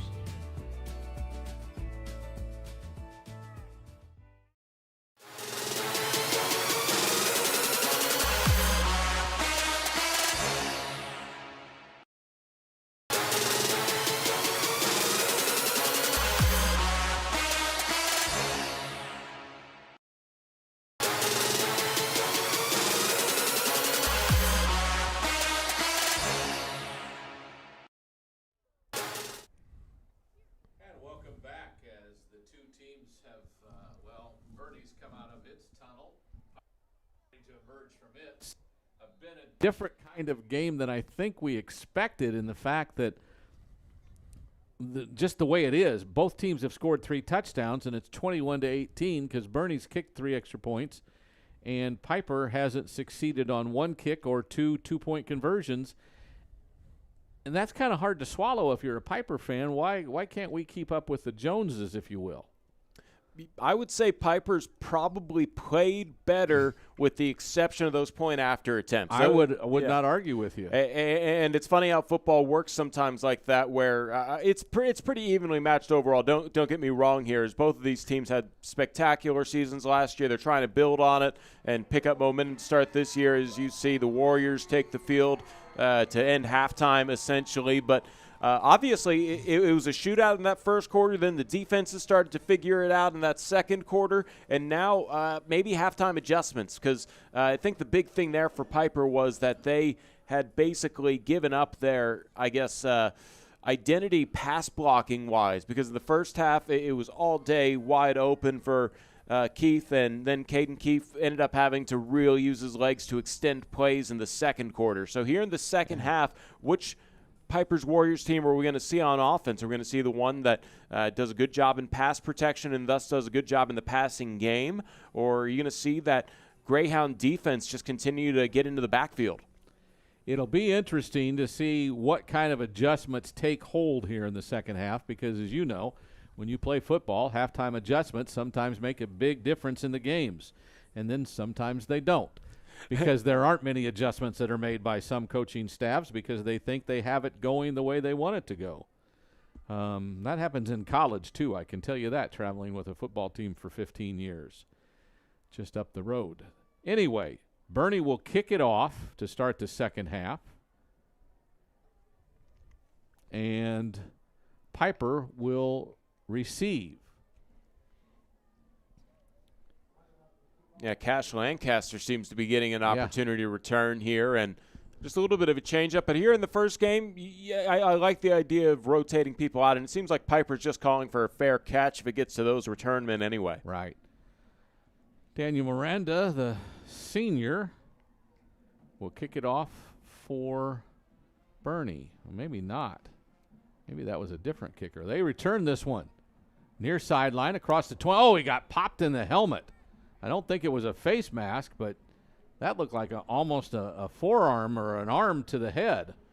Yeah, anyway, he's down at the 25, 23. Aiden Roos bounces right back up, so it just looked worse than it was, but obviously a solid enough stop there by Ty Bush. And still after the 20-yard line, and you try to make a play, but the defense basically says you should have taken a fair catch. So Keith comes back out with 3 receivers to the far side, 1 to the near, as they changed at the last minute there. Got a setback to its side, and it's 1st and 10 from the 23 as we're underway in the second half. Fake to the handoff, a hit to the receiver on the right side. That's Palmer, who ends up breaking a tackle and getting out to the 34-yard line, and that'll be enough for a first down. Yeah, Ethan Palmer, I believe, very quickly touched his knee down thinking he was down, and then the whistle didn't blow, so sort of an open hit right there, and I don't necessarily think he should have been called down, and this was a kind of a free hit when he stands up. I don't I don't think That's a tough play for the officials because he probably did hit his knee, but they didn't see it. Yeah. Handoff and stopped. Defensive penetration that time. I think that was Hopper, the linebacker, that got in there. And Burkholder again. Yeah, and just a couple purple helmets there of the Greyhounds getting into the backfield, blowing that play up right away. Obviously, that loss of downs puts them behind the chains. So second and, I'd say, 13. Ball at the 31. Now the receivers all talking with the quarterback, Keith. I don't know that he got across the message he wanted to get across because he kind of hung on longer than they did. Play clock at 5. Fakes the handoff. They all go long. He lets it go and hits one of them on the far sideline, pushed out of bounds. Didn't see initially who that was. Ethan Palmer is the one who comes up with it. Okay, so Palmer with another catch. Yeah, that conversation seems to have worked. It seems like all three of you just go. Yeah, that's what they did, and they kind of one outside the numbers, one inside the numbers, and one on the hash, and they all just kind of took off. And Keith threw it far enough to connect with Palmer. 1st and 10 from the Boerne 33 now. Straight drop back with an empty backfield. He lets it go before he gets hit, and Champagne can't hang on to it. Wow, right before he threw it, there was pressure in his face. He took a hit, and Champagne just couldn't. It looked like it was right off his fingertips. Yeah, all that pressure. But right through his hands. Yeah, I was about to say it shouldn't have affected the catch. Yeah, right through his hands. So there's a lost opportunity, makes it 2nd and 10. Champagne wants that chance again. Empty backfield. The running back Hopper is in the hash. Now he'll throw it. It's a completed pass. That is Grindstaff, his little slot receiver who's caught a lot of passes just going straight up the field. Great pass by Keith. And it's 3rd down and 1 from the 24. Let's see if they just run it straight ahead here. Yeah, you would think Brady Hopper getting the handoff would be the play call. I would think he would Keith keeps it, and he's got lots of room. He's got across the 10. He's headed to the end zone, but hit late. Brought down by Perez, Jake Perez, inside the 5 at the 4. It's 1st and goal. Braylon Sokealeo comes up with a big block to add a little bit more and got him inside the 5. So big chance here to punch it in on 1st and goal. So 1st and goal from the 4. They've got 3 receivers on the far side. He keeps it again. He'll get into the end zone. And that's the adjustment they've made that seems to be working right now for them. 2 scrambles on the end of this drive get them, 30 yards and then 4 yards for a touchdown, and Pieper takes the lead. They're up 24-21. Now you're up 3. Are they going to try to kick it? Looks like they are.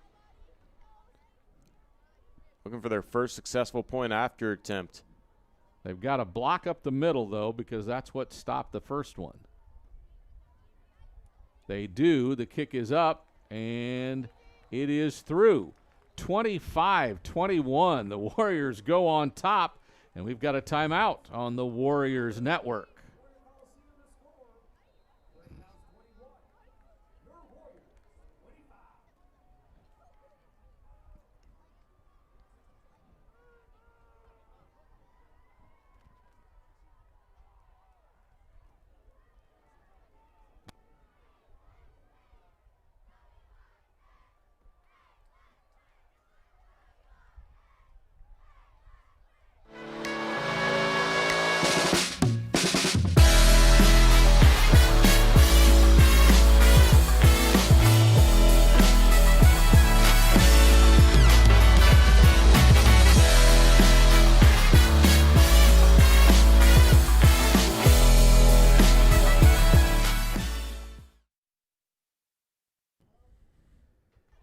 Pieper has the lead at 25-21, 3 minutes into the third quarter.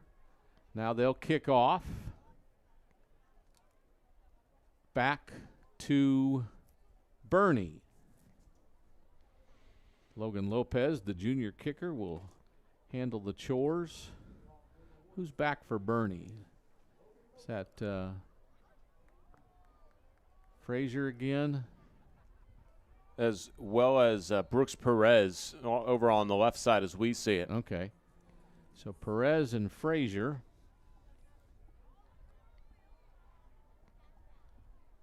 Kick is up. It's short. It's a pooch. It goes out of bounds. Why? Somebody was there. I thought, man, why aren't you trying to go fair catch it or something? It's about the 35-yard line. Yeah, sometimes you just got to read the angle and Yeah. take your educated guess on the bet to let it go out of bounds. But obviously we've seen a couple punts that ended up obviously taking favorable bounces to the team that was kicking it. So you always got to be careful. I think it's better safe than sorry, but they'll take the ball at the 35 this time. No doubt. So 1st and 10 for the Greyhounds, the visiting team today. Got a tight end on the right with 2 receivers and a receiver on the left. Hendricks hands it off. Hicks had penetration, got to the line of scrimmage, and then got stood up.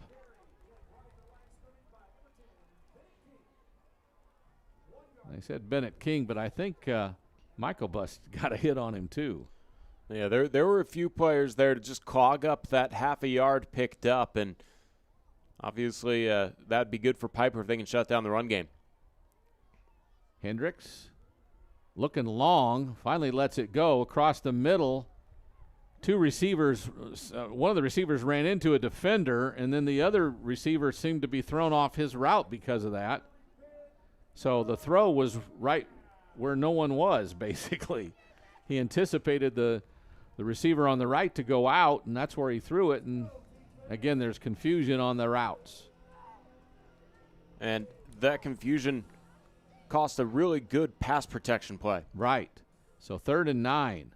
Hendricks, once they tackle a defensive lineman there, the throw is completed, and right at the line of scrimmage is at 11. That is Brooks Perez, and that'll be good enough for a first down. Yeah, it took them a second to motion the chain gang, but it looked like it was a first down pretty good, and I think that's changing a little bit of the play call here for the Greyhounds as they slow down their offense a little bit.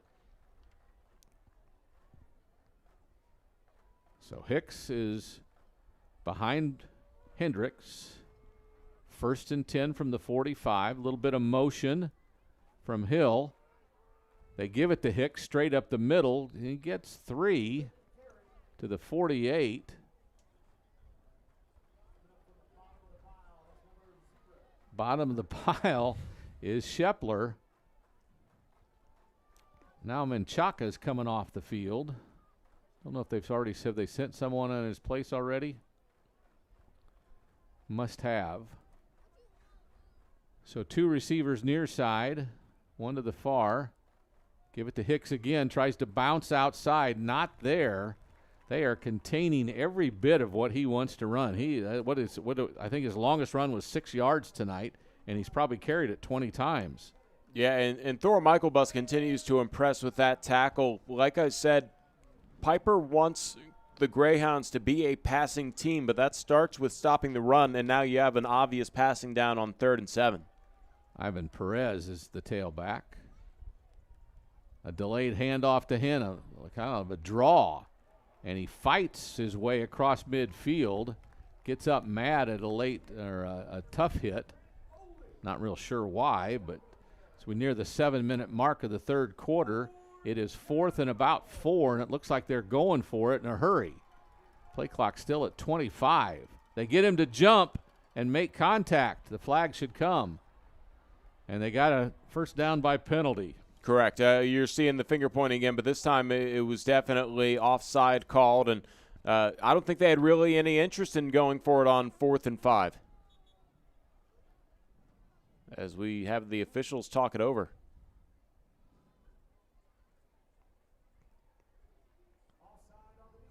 Yep. First down. Okay.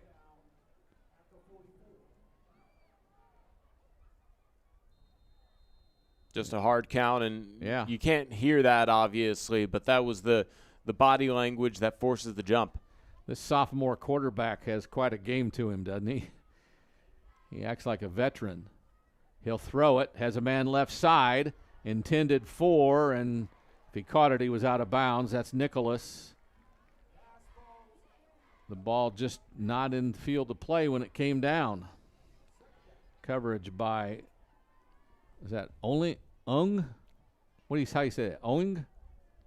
Oling would be my guess. Okay. Oling works. Grant Oling. Oling works. And solid defense down the sideline right there. And like I've been saying, Hendricks, if you can make him a passer, that's success on the defensive side for Pieper. So second down, they'll hand it. Perez gets a little bit, then gets a push. He might get 3 or 4. Got 4 yards, maybe 3 yards out of it. So some tough yards. Still brings up second and long, right? Third and long. You're okay with that 3 yards in a cloud of dust if you're the Warriors, because obviously it sets up another obvious passing down, and another 3 yards will set up a fourth down, which this time I think the Warriors know not to jump. Right. So the play comes in from the sideline. Hendricks talks to the offensive line, now backs up. 2 receivers, 3 receivers near side, 1 to the far. No tight end, he'll throw. Has a guy far side, throws a dart. Did he catch it? I think he did. That is Brooks Perez, the senior, who had 10 touchdowns and 50 catches a year ago. They've started to find him a lot today. Right time, right place for Perez, and Hendricks basically was looking to that right side the entire time. He sees him on a little comeback route just after he picks up the sticks route. Great coverage on the play, though, by Lopez, a linebacker out there.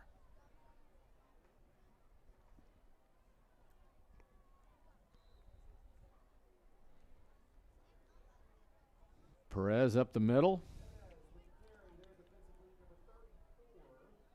See how many. Not. Seems like it's now he gets. Hicks comes back in, but it's 2nd and 8 after a short gain.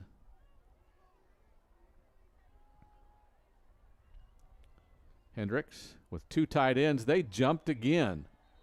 Yeah, I think this will go on the defense once more. They want to say the right side of the line flinched in some way. The officials will converge just to see if maybe somebody saw it a little differently, but I think once again this will go against the Pieper Warriors.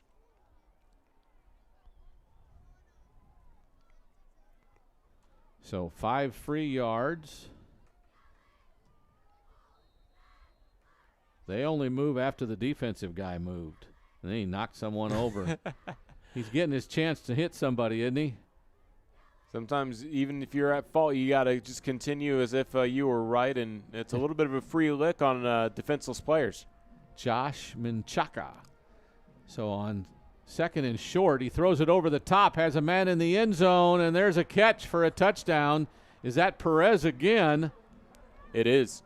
And that is Boerne's chance to score back. Boy, a back-and-forth game. 4 minutes to go. Here's a replay. Nice ball fake, and then with pressure in his face, he just threw it up and let Perez run under it. Yeah, he sees Perez get the step and knows that if he sends it in the end zone, he'll be there to catch it.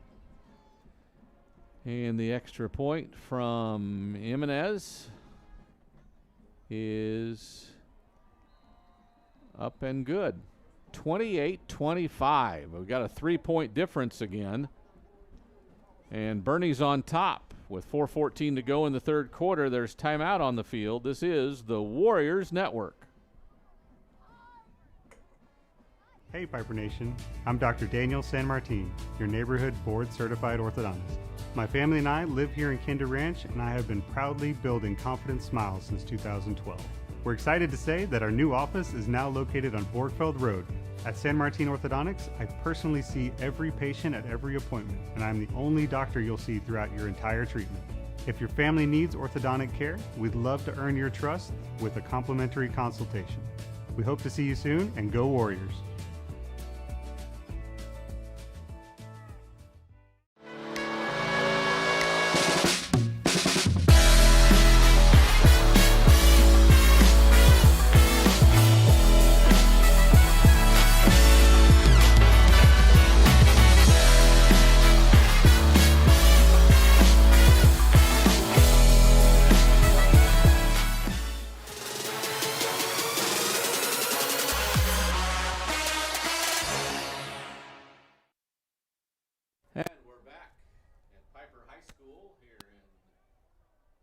we in San Antonio, or are we in shirts, or are we in Cibolo? I was told on the way in when I asked Stone Oak. Stone Oak.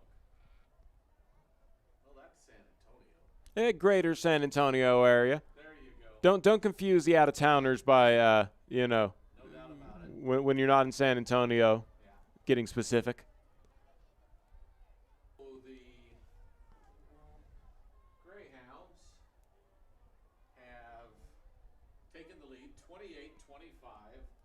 Both teams, again, have 4 touchdowns. It's just that Pieper wasn't successful on extra points, 3 of the 4.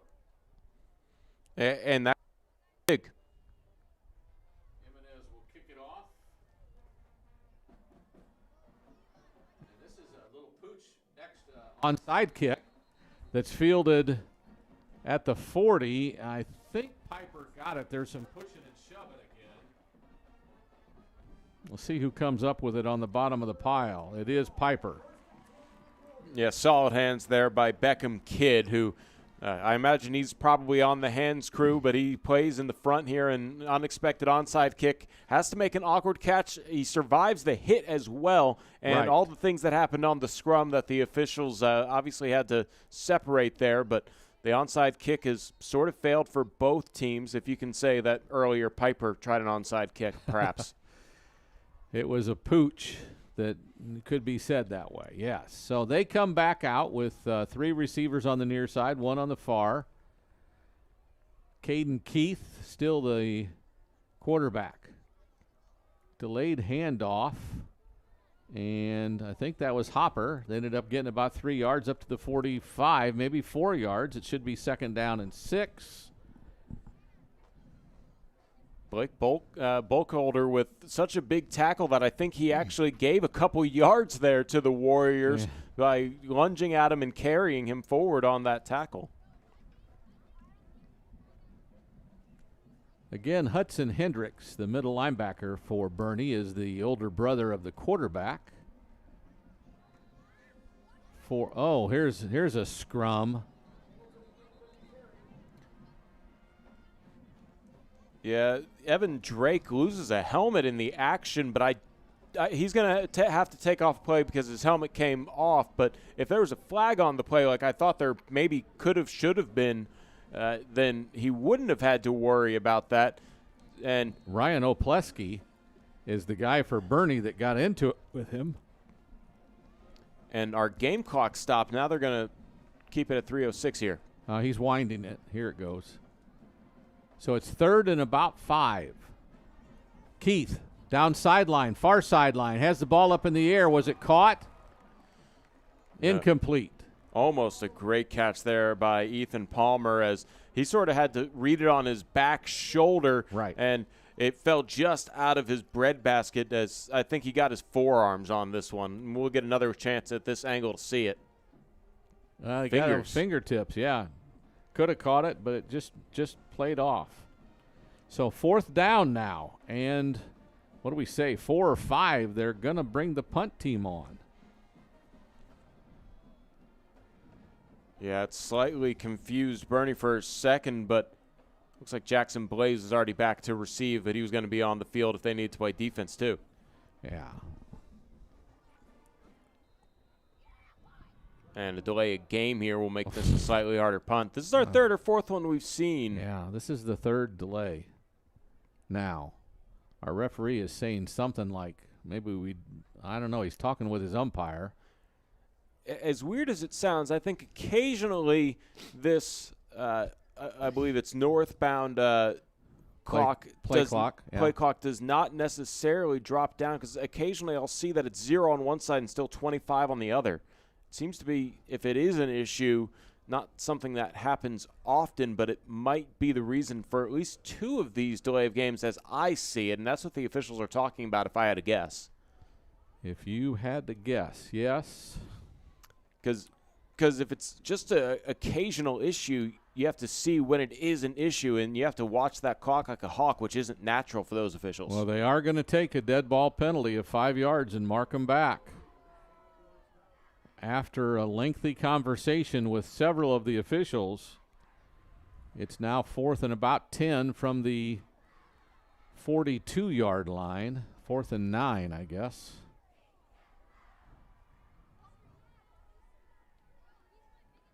Snap, punt, low line, no, fair catch, caught by Bays.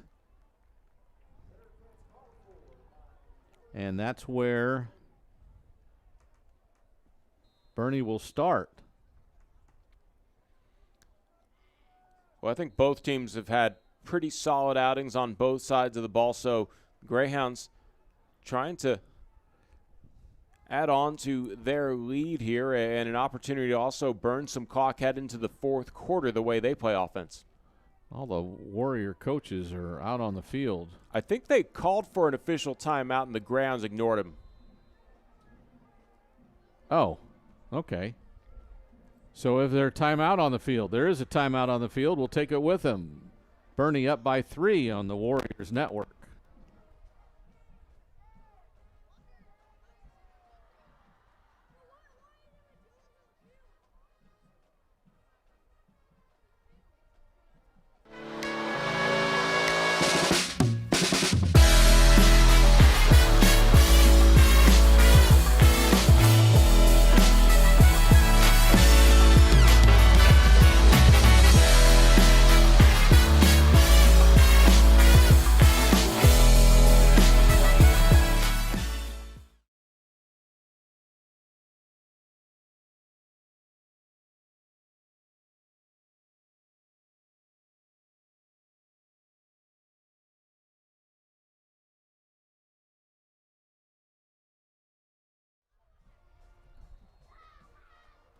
All right, we're back at Pieper High School. Well, Boerne will start 1st and 10 from their own 29-yard line.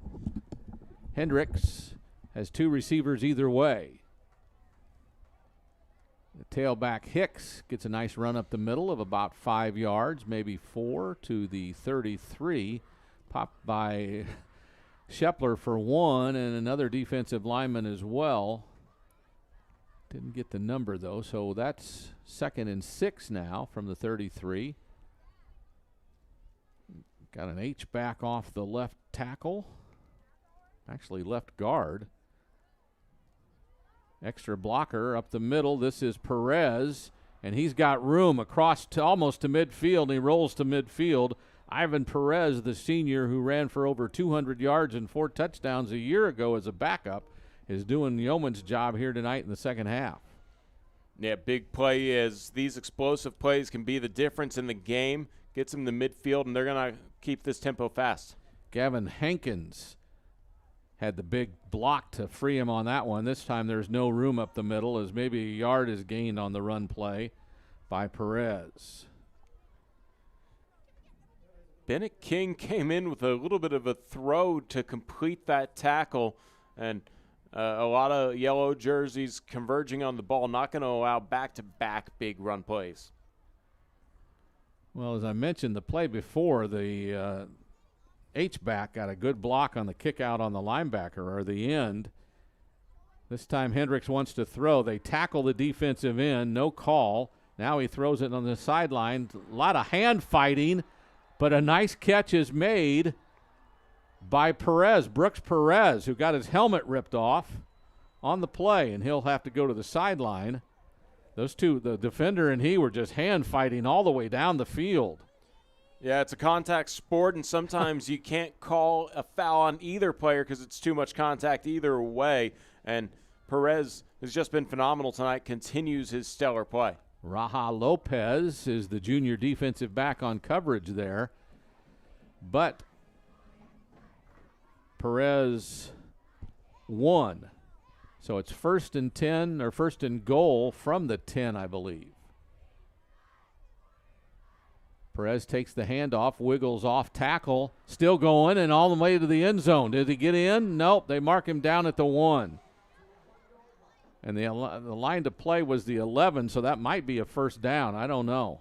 I like that phrase, wiggles, because he sort of did that when he got wrapped up. He was able to shimmy his way forward just a little bit more. And, yeah, about a yard here to pick up, but you could do about 4 seconds between difference in shot clock, in play clock and game clock. So one more play will have to get off here in the third. Yeah, I don't know if they will or not. Maybe they will. So they come to the line of scrimmage. Under 10 on the play clock. Hendricks takes it, hands it. Lopez hit in the backfield. There's flags. Jackson Hopper came in and put the first hit on Lopez in the backfield. A loss that back to the 2 or the 3, but there's flags, and I don't know what they're about. Tends to be on the defense if they let the play continue like that. However, it ended pretty quickly. They called offsides on the defense. So we'll do first down again. Now the ball is almost touching the end, the goal line. Well, they wind the clock, and that'll do it. That'll be the end of the third quarter. We're headed to the fourth. Right now it's a 28-25 lead for Boerne over Pieper. We're back with the fourth quarter on the Warriors Network.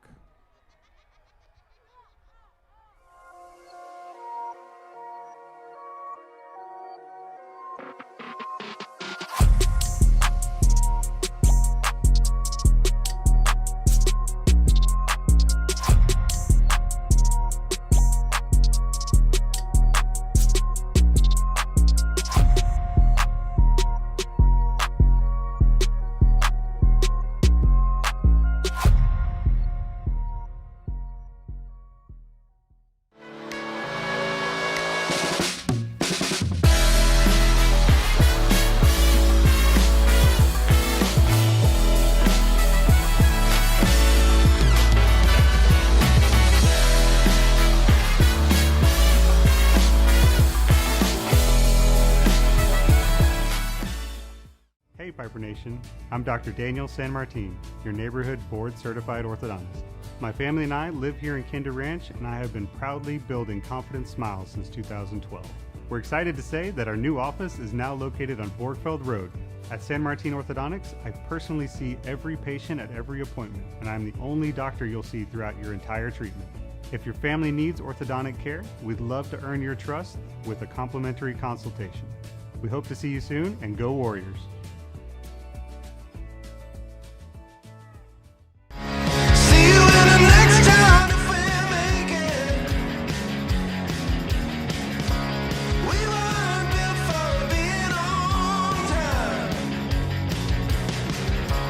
Everybody knows it's gotta be a wild, wild, wild ride.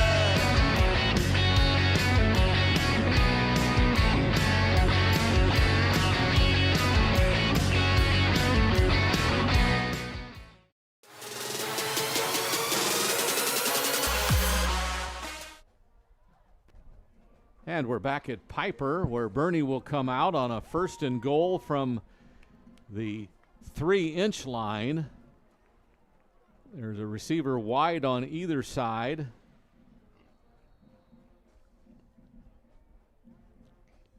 Looks like Hicks is going to take the snap with Morrison beside him. Hicks takes the snap and goes into the end zone. Well, Hendricks wasn't even out there, I don't think. yeah, it seemed like an obvious play, just direct snap and then directly forward. Like you mentioned, 3 yards. The shadow of the ball was on the goal line, and all you got to do is run forward. In fact, these days, I'm still surprised you don't see just go under center, but I guess the center's always more comfortable with the shotgun these days. 34-25. They have a chance to go up by 10 to the Greyhounds. That one was blocked at the line of scrimmage, so it stays a 9-point game with 11:42 to go in the game. Nice job by, is that Caleb Gale? Yeah, Caleb Gale comes in. He just raises a hand on a prayer, and I think he was a little surprised to see that he got the deflection. So with that, we'll have a Boerne kickoff. Don't think we have a – do we have a timeout? Just seems like change of possession, Yeah. typical stuff. But Yeah, I think we're just going to go straight into it. I don't see the red hat out here. So the Warrior coaches still lobbying with the officials, as are the Boerne coaches on their sideline.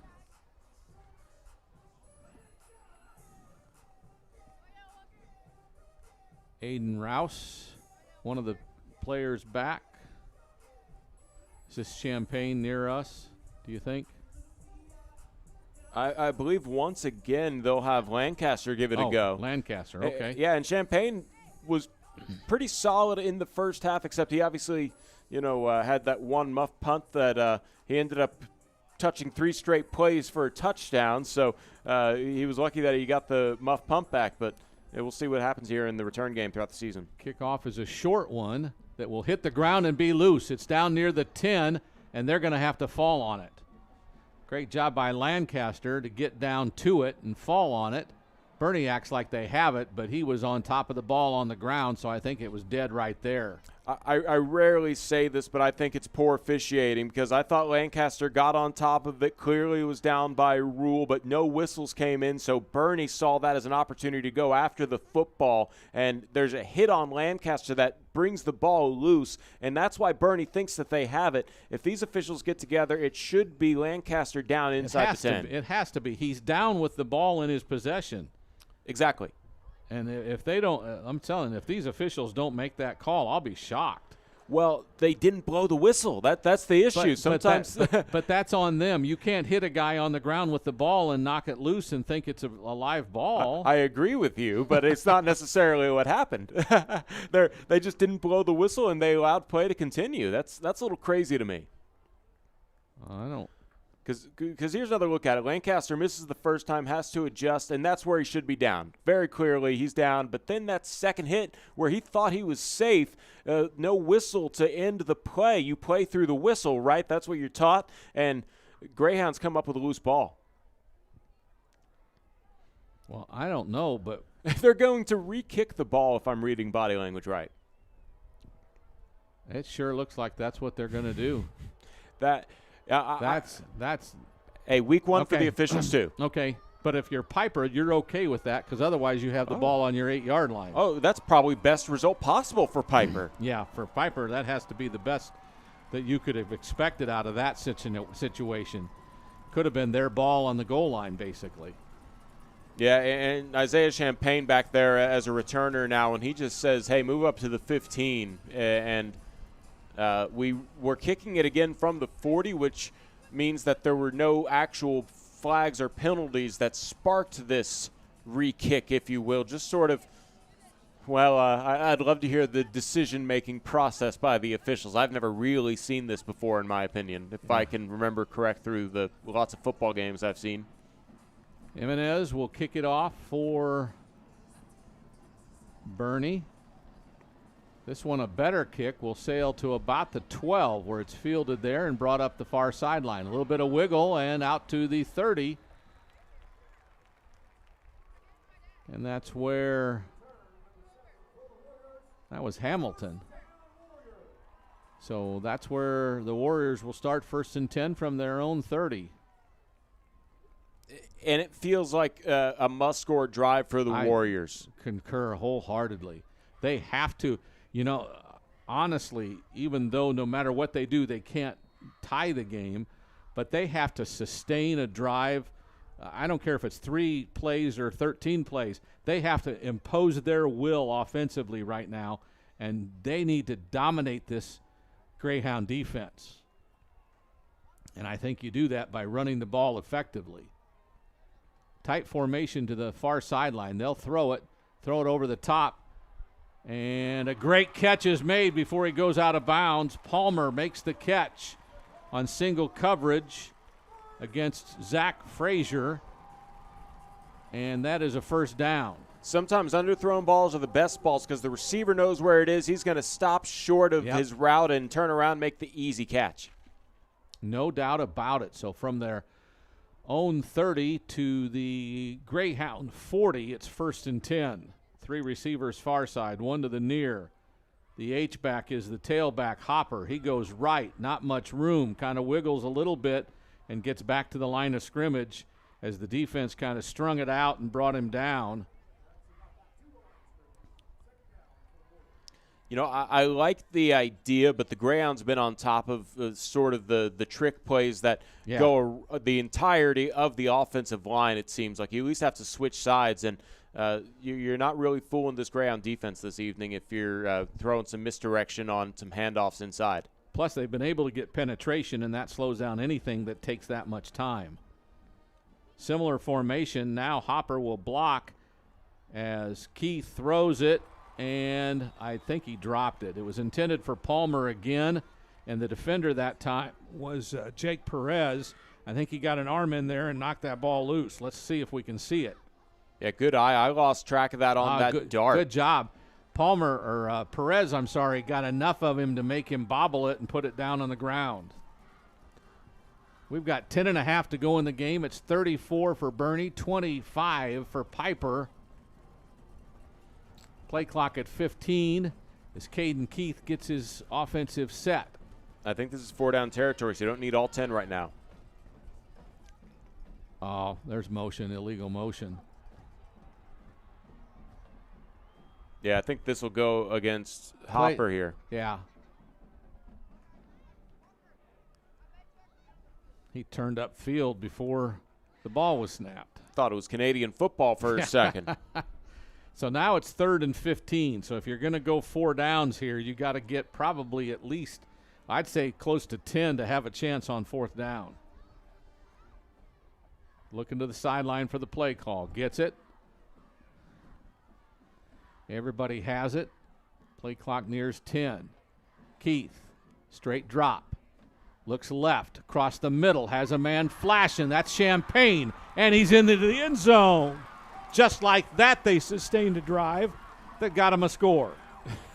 3rd and 15, the ball at the 45-yard line, and just a spectacular play. Great blocking by the offensive line to give Keith plenty of time, and Champagne just finds the right gap in the field and then turns upfield. You'll get a great look at it field level here as Champagne creates that separation from his defender and then really turns on the Jets for the end zone. He was running away from Jackson Bays, who was in coverage that time. Now they'll come out 34-31. They're going to go for 2. Keith looks, now looks left, throws it. Did Champagne hang on to it or not? I guess not. The ball came loose.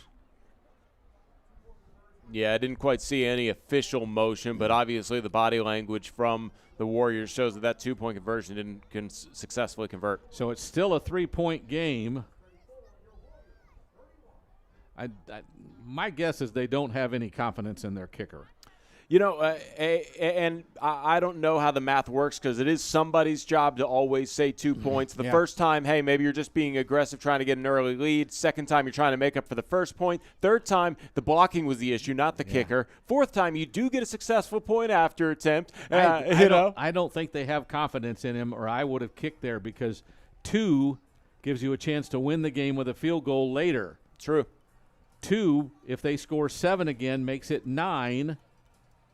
I'm sorry. If you make 2, then it makes it 8, and you're still in the game. I failed math. You're going to have to put that on a chalkboard and still explain it to me. but you know, like we said, that was a must-score drive for the Warriors. They come up big, and now they got to get a stop. So, well, in any event, Pieper has brought the game back into a one-score game at 34-31 with 10:13 to go. Now, Coach Rogers and his defensive coaches need a stop to prevent Boerne from scoring again, as they have scored 5 touchdowns in 3 quarters in less than 2 minutes. 3 quarters and 2 minutes, let's say. So they have been productive offensively. Who are they sending back there? Can you tell me? Seems like we have, if I'm seeing that number right, I'll double check for sure. On the Boerne side, it is Brooks Perez, or at least coming towards us, and if I'm not mistaken, Jackson Bays is the other one. Okay. It's okay. So Bays and Perez are deep. I think this is Lopez going to do the kick. See where he kicks it this time. Well, this is a full-on kick. And they do fair catch it. Yeah, when Logan Lopez came out for the first time, he did not get the start at the kicker this evening. We kind of thought it was like a pooch onside attempt in a way just to catch the Greyhounds off guard, and we weren't sure if maybe he didn't have that power. He shows the best kick behind his leg tonight. It's the best kickoff we've seen, yes. So from the 25, Boerne will come out. Again, 10 minutes, 13 seconds left. And we'll see what they do. Yeah, well, if you're Boerne, obviously you want to score. I'm not going to say that, but the way their game plan is set up, they want to also chew a lot of clock by keeping this run game solid. So we'll see if they're able to run against this revived defense. Handoff, right side, up the middle, 10 yards plus. Finally dragged down, but not till he's got a 15-yard gain out near the 40-yard line.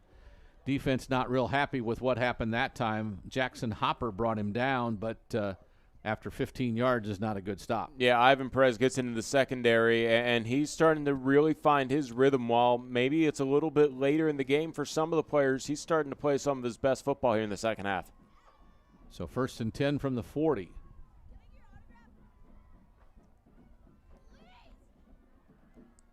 Perez. They must be trapping now is what it is. They're pulling a guard and trapping, getting the indicator, and he's coming through that hole. That's a 5-yard gain. The defense reacted better that time. And we mentioned it from the first run play. 3 down linemen, you're going to try and win that battle in the trenches, and it's a little bit of a numbers game. So if you can open up a hole, Perez has shown that he can kind of cut through it and pick up some yards. 2nd and 5.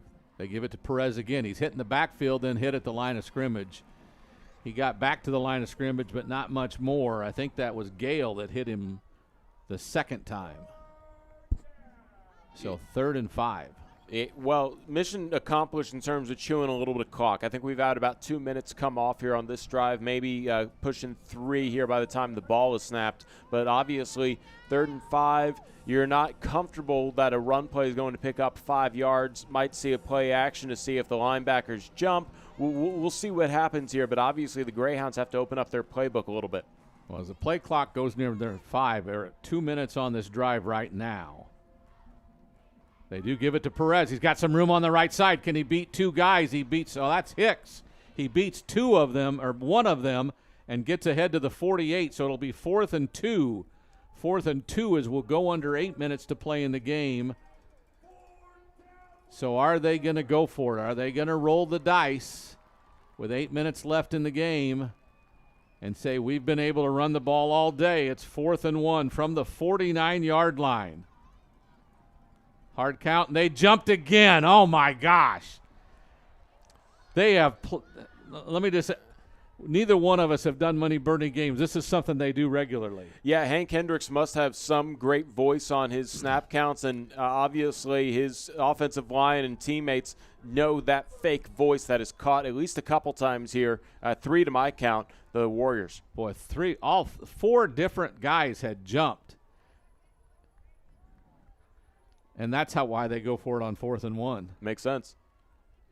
So 2 tight ends set now. They give it to Hicks. Up the middle he goes. Fights for some extra space. Gets 3 yards out of it to the opponent. 4 yards to the opponent 47. So a good tough run by Adam Hicks. He comes out. Ivan Perez comes back in. 10 and some change when the ball came into the Greyhound possession, and now it's looking like it'll tick under 7 by the time we get to the next down. So methodical drive here to try and add on to the Greyhound lead. 2nd and 4, 2 tight ends. They'll throw it. They've got a man streaking down the right side. It's Perez. He gets bumped. He makes the catch. They'll say he's out of bounds, but there was so much contact there. Oh, my goodness. Yeah, Grant Oling with solid contact on the play. defense. Yeah, and solid play. Obviously the officials are right down there. That looked like a 50-50 call on whether he was in or out. You only need 1 foot. He was out. Yeah. He was out.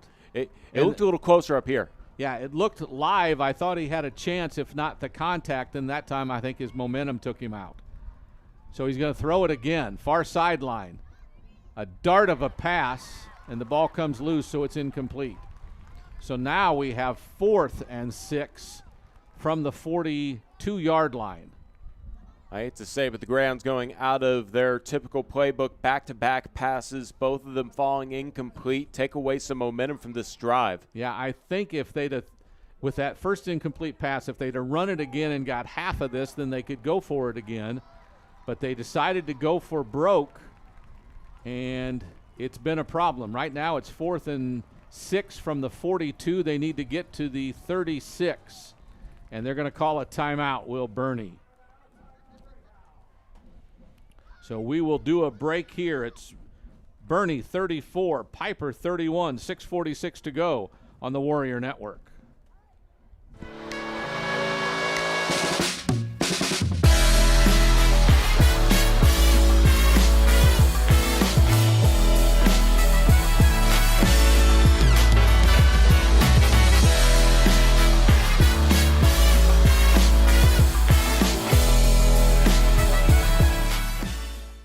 Hey Piper Nation, I'm Dr. Daniel San Martin, your neighborhood board certified orthodontist. My family and I live here in Kinder Ranch, and I have been proudly building Confident Smiles since 2012. We're excited to say that our new office is now located on Borgfeld Road. At San Martin Orthodontics, I personally see every patient at every appointment, and I'm the only doctor you'll see throughout your entire treatment. If your family needs orthodontic care, we'd love to earn your trust with a complimentary consultation. We hope to see you soon, and go Warriors!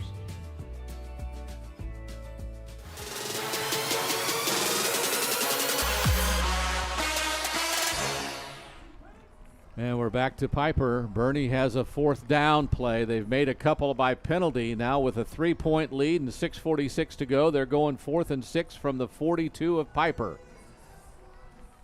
Motion by Hicks.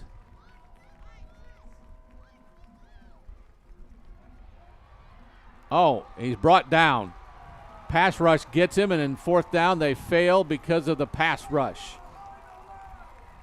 Was that Michael Bust? Yeah, Thor Michael Bust coming up with the defensive play of the game as far as I'm concerned. He's my candidate for defensive player of the game for the Warriors. And it kind of looked like from up here, Horsecollar wasn't on the replay right there, and then he does take advantage of that initial grab to wrap him up and bring him down for a turnover on downs. Unbelievable. Unbelievable. Boerne rolled the dice, and it came up bad. We got some of a delay here. I think we have one more official timeout to work in for the game being aired here locally. Let's take a break with him. This is the Warrior Network.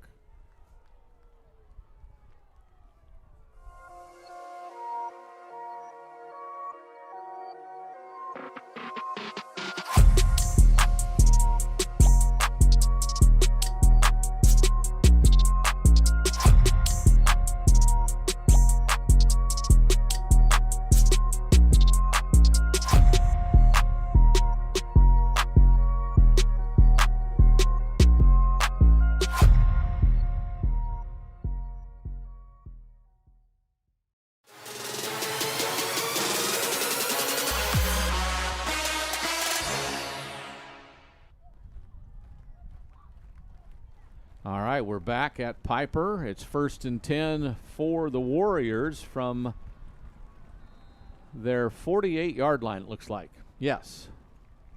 Down by 3, Pieper has the ball. 6:26 to go. Fake of a handoff. Keith wants to throw, now sees green grass in front of him. He's running for the sideline and gets there.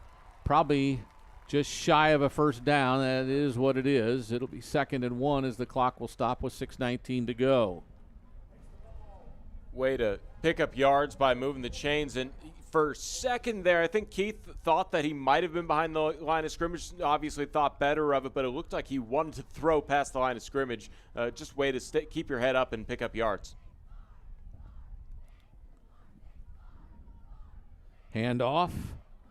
Hopper gets about the yard he needed. And we're going to give the Brad Hopper with American Interiors Player of the Game Awards out soon. Right now we have kind of lent toward Thor Michael Bust as the guy who gets the defensive side. The offense, what do you think? Is it Keith? Champagne's really impressed me too. Yeah. See about this drive. There's the handoff. Hopper up the middle he goes. That's another first down. Yeah, obviously, I feel like it's hard to pick a player of the game here in a 3-point game with under 6 minutes to play. It might come down to who gets the game winner. Right. Right now, Hopper has put his name into the hat. And obviously, in his first game with the Warriors, Caden Keith has really taken control. It's been a fun game for both offenses, and both defenses have come to make this competitive. He has looked like a quarterback who could play at the next level to me. His ability to move and make plays, make throws. Hands it to Hopper, a delay. Up the middle he goes, into the secondary. He's still going inside the 20, inside the 15. The pile still moving near the 10. And that's where they whistle him down at the 12-yard line. Yeah, Hopper, obviously, he can make a play for player of the game. He had that big explosive play that got the first score for the Warriors, and he picks up another explosive play here to set him up in the red zone.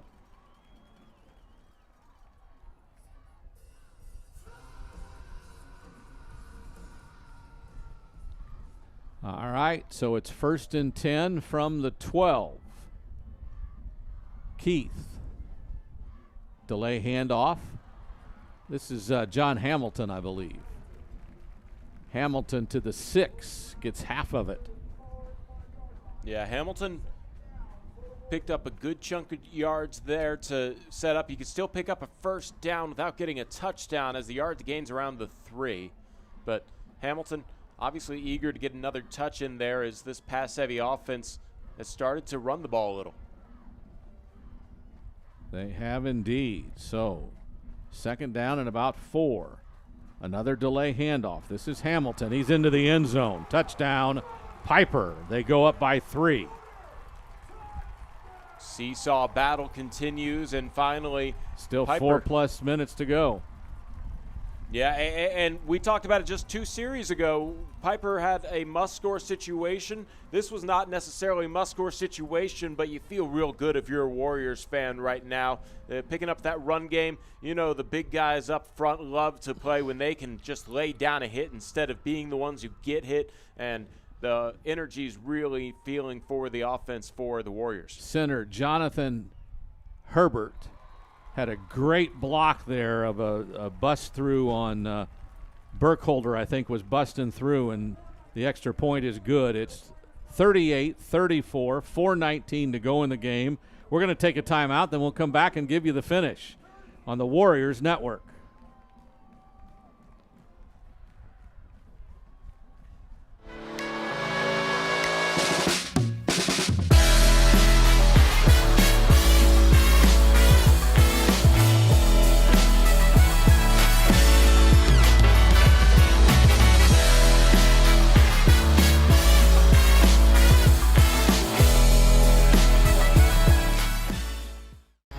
See you in the next town if we make it.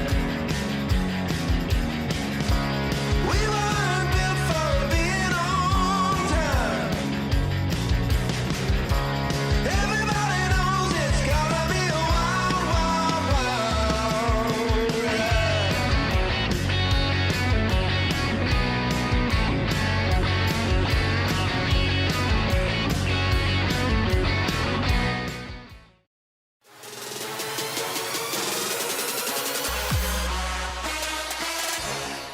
We're back on the Warriors Network here at Pieper High School. And the Warriors, with a 4-point lead now, will kick it off. This is Miranda going to handle the kickoff.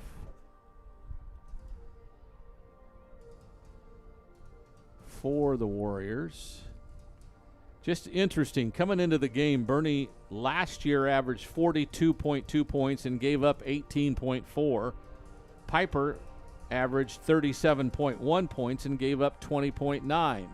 So Boerne would have, again, that was at the 4A level, but seemed to have a little bit better. But this has been a toe-to-toe game all the way through.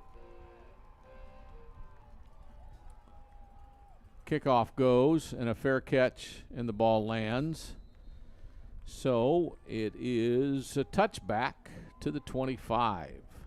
So 4:19 to go. How many different possessions might we have? Probably 2 possessions left. You know, Because to think Boerne could hold the ball for 4:19 and score, to me, the way Pieper's defense is played, I think that's going to be a tough job.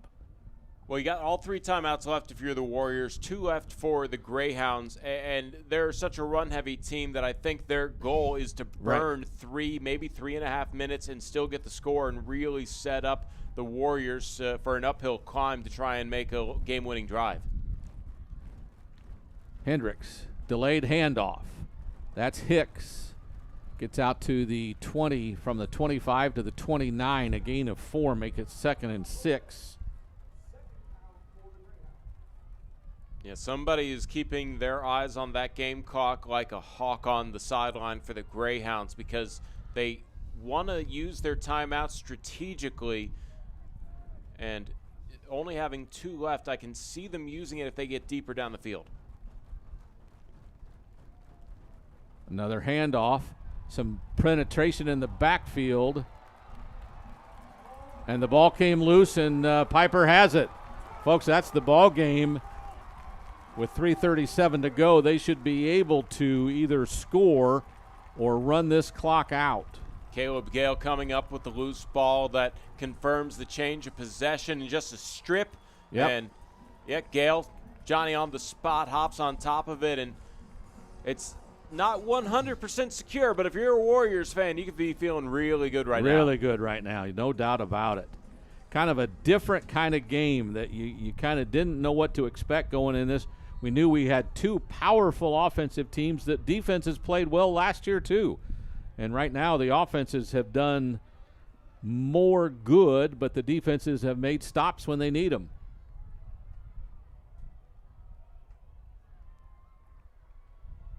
Abert, the center. Well, now we got a scrum going on.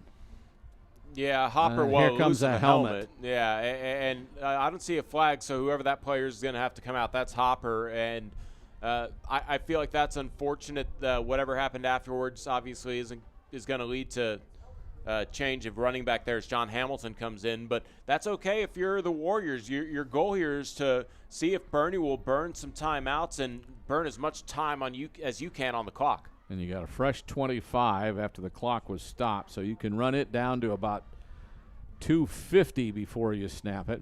In the 250s for sure. But they've got to burn this clock. They've got to let that play clock go down to about at least 5 before they snap it. And that could have been a false start. I think it will be on the right guard.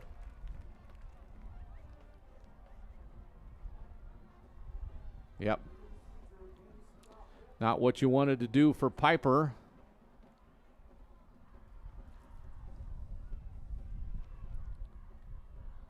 Well, obviously, penalties are never good, but you really don't want to get too far behind the chains either, because you haven't really seen what the return game might be like, but that could really be a game changer. A blitz, a drop snap. Keith has it. Now he has a chance to get rid of it, and he finally throws it out of bounds late. And that'll be an incomplete pass, but it stops the clock again. Why is the clock still running? Yeah, maybe a little bit of home cooking by the scorekeeper. They're going to have to wind that up at least 10 seconds, maybe 2:49 on the clock. 2:47 is what I saw. Yeah, that's when I thought it went out of bounds. I almost feel like that would have been worth Caden Keefe taking a knee or just giving himself up instead of stopping the clock, and that's just something that you don't think about when you're about to get hit. Yeah.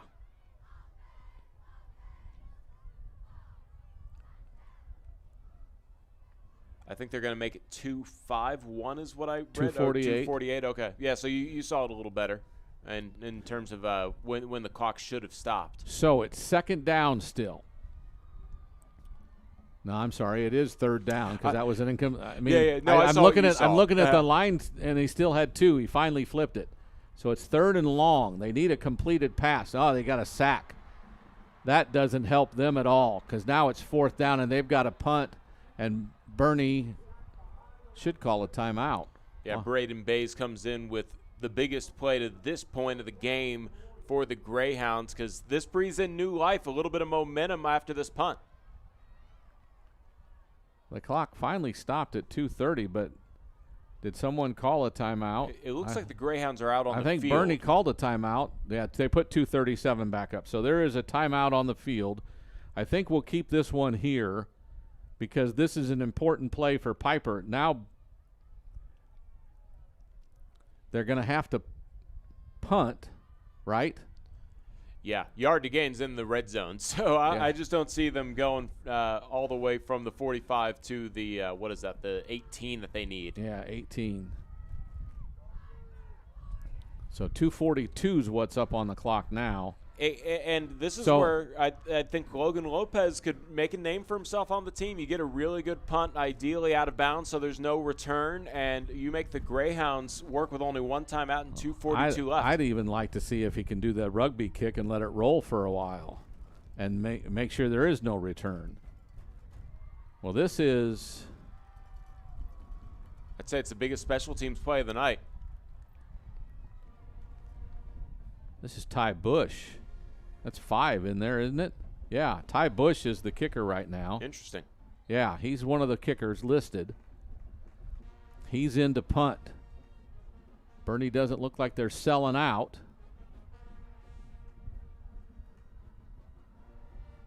And they don't. So the kick is up. And it's bounding, and it'll land inside the 5, and they'll down it there with 2:31 to go in the game. Boerne, to have any chance to be a winner in this game, has to go about 80, 95 yards. Only one timeout, and passing game hasn't really shown that they should expect the passing game to really work that way. But, this is where the X factor comes in. Are you a winning football team? And I believe Boerne's a winning football team, but so are the Warriors. So they have to basically just come in here and play their brand of football, either side of the ball, to try and seal the deal for this game. And first game of the season, I love this kind of drama late.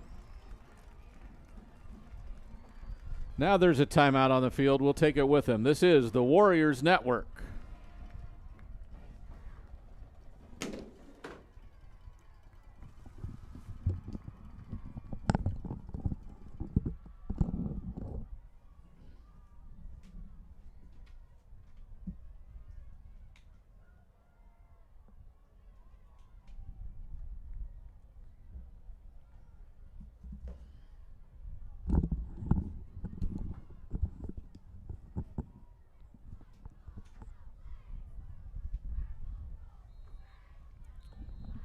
So Boerne will have the ball at their own 4-yard line with 96 yards to go if they want to have a chance to win this game, and they've got to do it in 2 minutes and 31 seconds.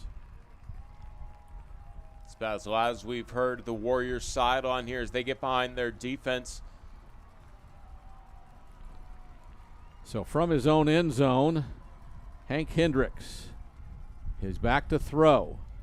A little crossing route. He had a man open, but he didn't see him because he was scrambling. Now he gets rid of it late, out of bounds on the sideline. Finally gets shoved out of bounds. Can't tell who that is. Nicholas? If I had a guess there, it's been Bays. And that prevent defense, sometimes you just have to find the gaps and extend the plays. That's what the Greyhounds do. So the clock stops at 2:18. Hank Hendricks, the sophomore quarterback for Boerne. Looked like a little internal screen. Almost looked like he was going to try to lateral to an offensive lineman. That was kind of scary. They've got to huddle up in a hurry as the game clock will go under 2 minutes to play in momentarily. Yeah, well, everything's 4-down territory. So right now, 2nd and 8. 2 receivers either side. Hendricks straight back. It's a nice block pickup, and it's incomplete. It was intended for Walker Hill. So now it's 3rd and long. Got a great pickup of a block by his running back. Walker Hill almost making a spectacular diving catch. Look how close this was. It's in his breadbasket, and then the turf is the reason it pops out. Yeah, he just didn't get his hands around it. Tried to catch it in his elbow. on his right arm. So, from the 21, it's 3rd and 7. Hendricks lets it go down the field, and it's picked off. And that is it. Pieper gets an interception from Grant Oling, and that will seal the game. With 1:39 to go, they'll have the ball back if they can take care of it. Yeah, obviously only one timeout left here for the Greyhounds, and this is probably the deal sealer for the Warriors in their home opener, season opener. Grant Oling just reads that pass off the pressure brought into the backfield, a little underthrown, and Oling makes the defensive play of the game. Hank threw from his back foot instead of stepping into it, and that was why it was just a little bit short. But the sophomore has a lot of football left in front of him this season in the opening game here at Pieper, which right now the Warriors lead at 38-34, 1:39 to go.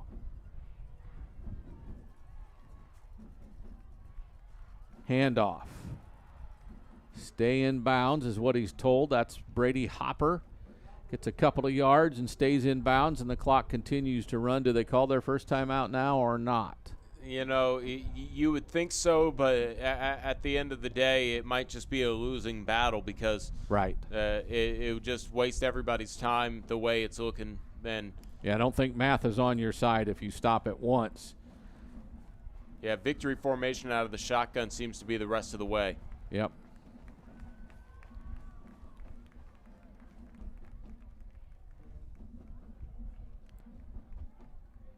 Letting the play clock run down and snaps it. Takes a knee. Play clock resets to 40 with 52 seconds to go. That will be got to get one more play off, obviously. Yeah. Not good at math, but I know that much. I guess they called the timeout there. Yeah, and I feel like not to be discouraging for Boerne that they didn't need to take this. Yeah, I think this is a coaching moment, would be my guess, where he's trying to get a point across, but everybody in the stadium knows the game's over, so you might as well not use that one. But you can't be critical of a coach wanting to coach. Yeah, well, obviously, on the good side of things, Boerne probably saw this game against Pieper as a barometer in the 5A level. You're going up against a good team.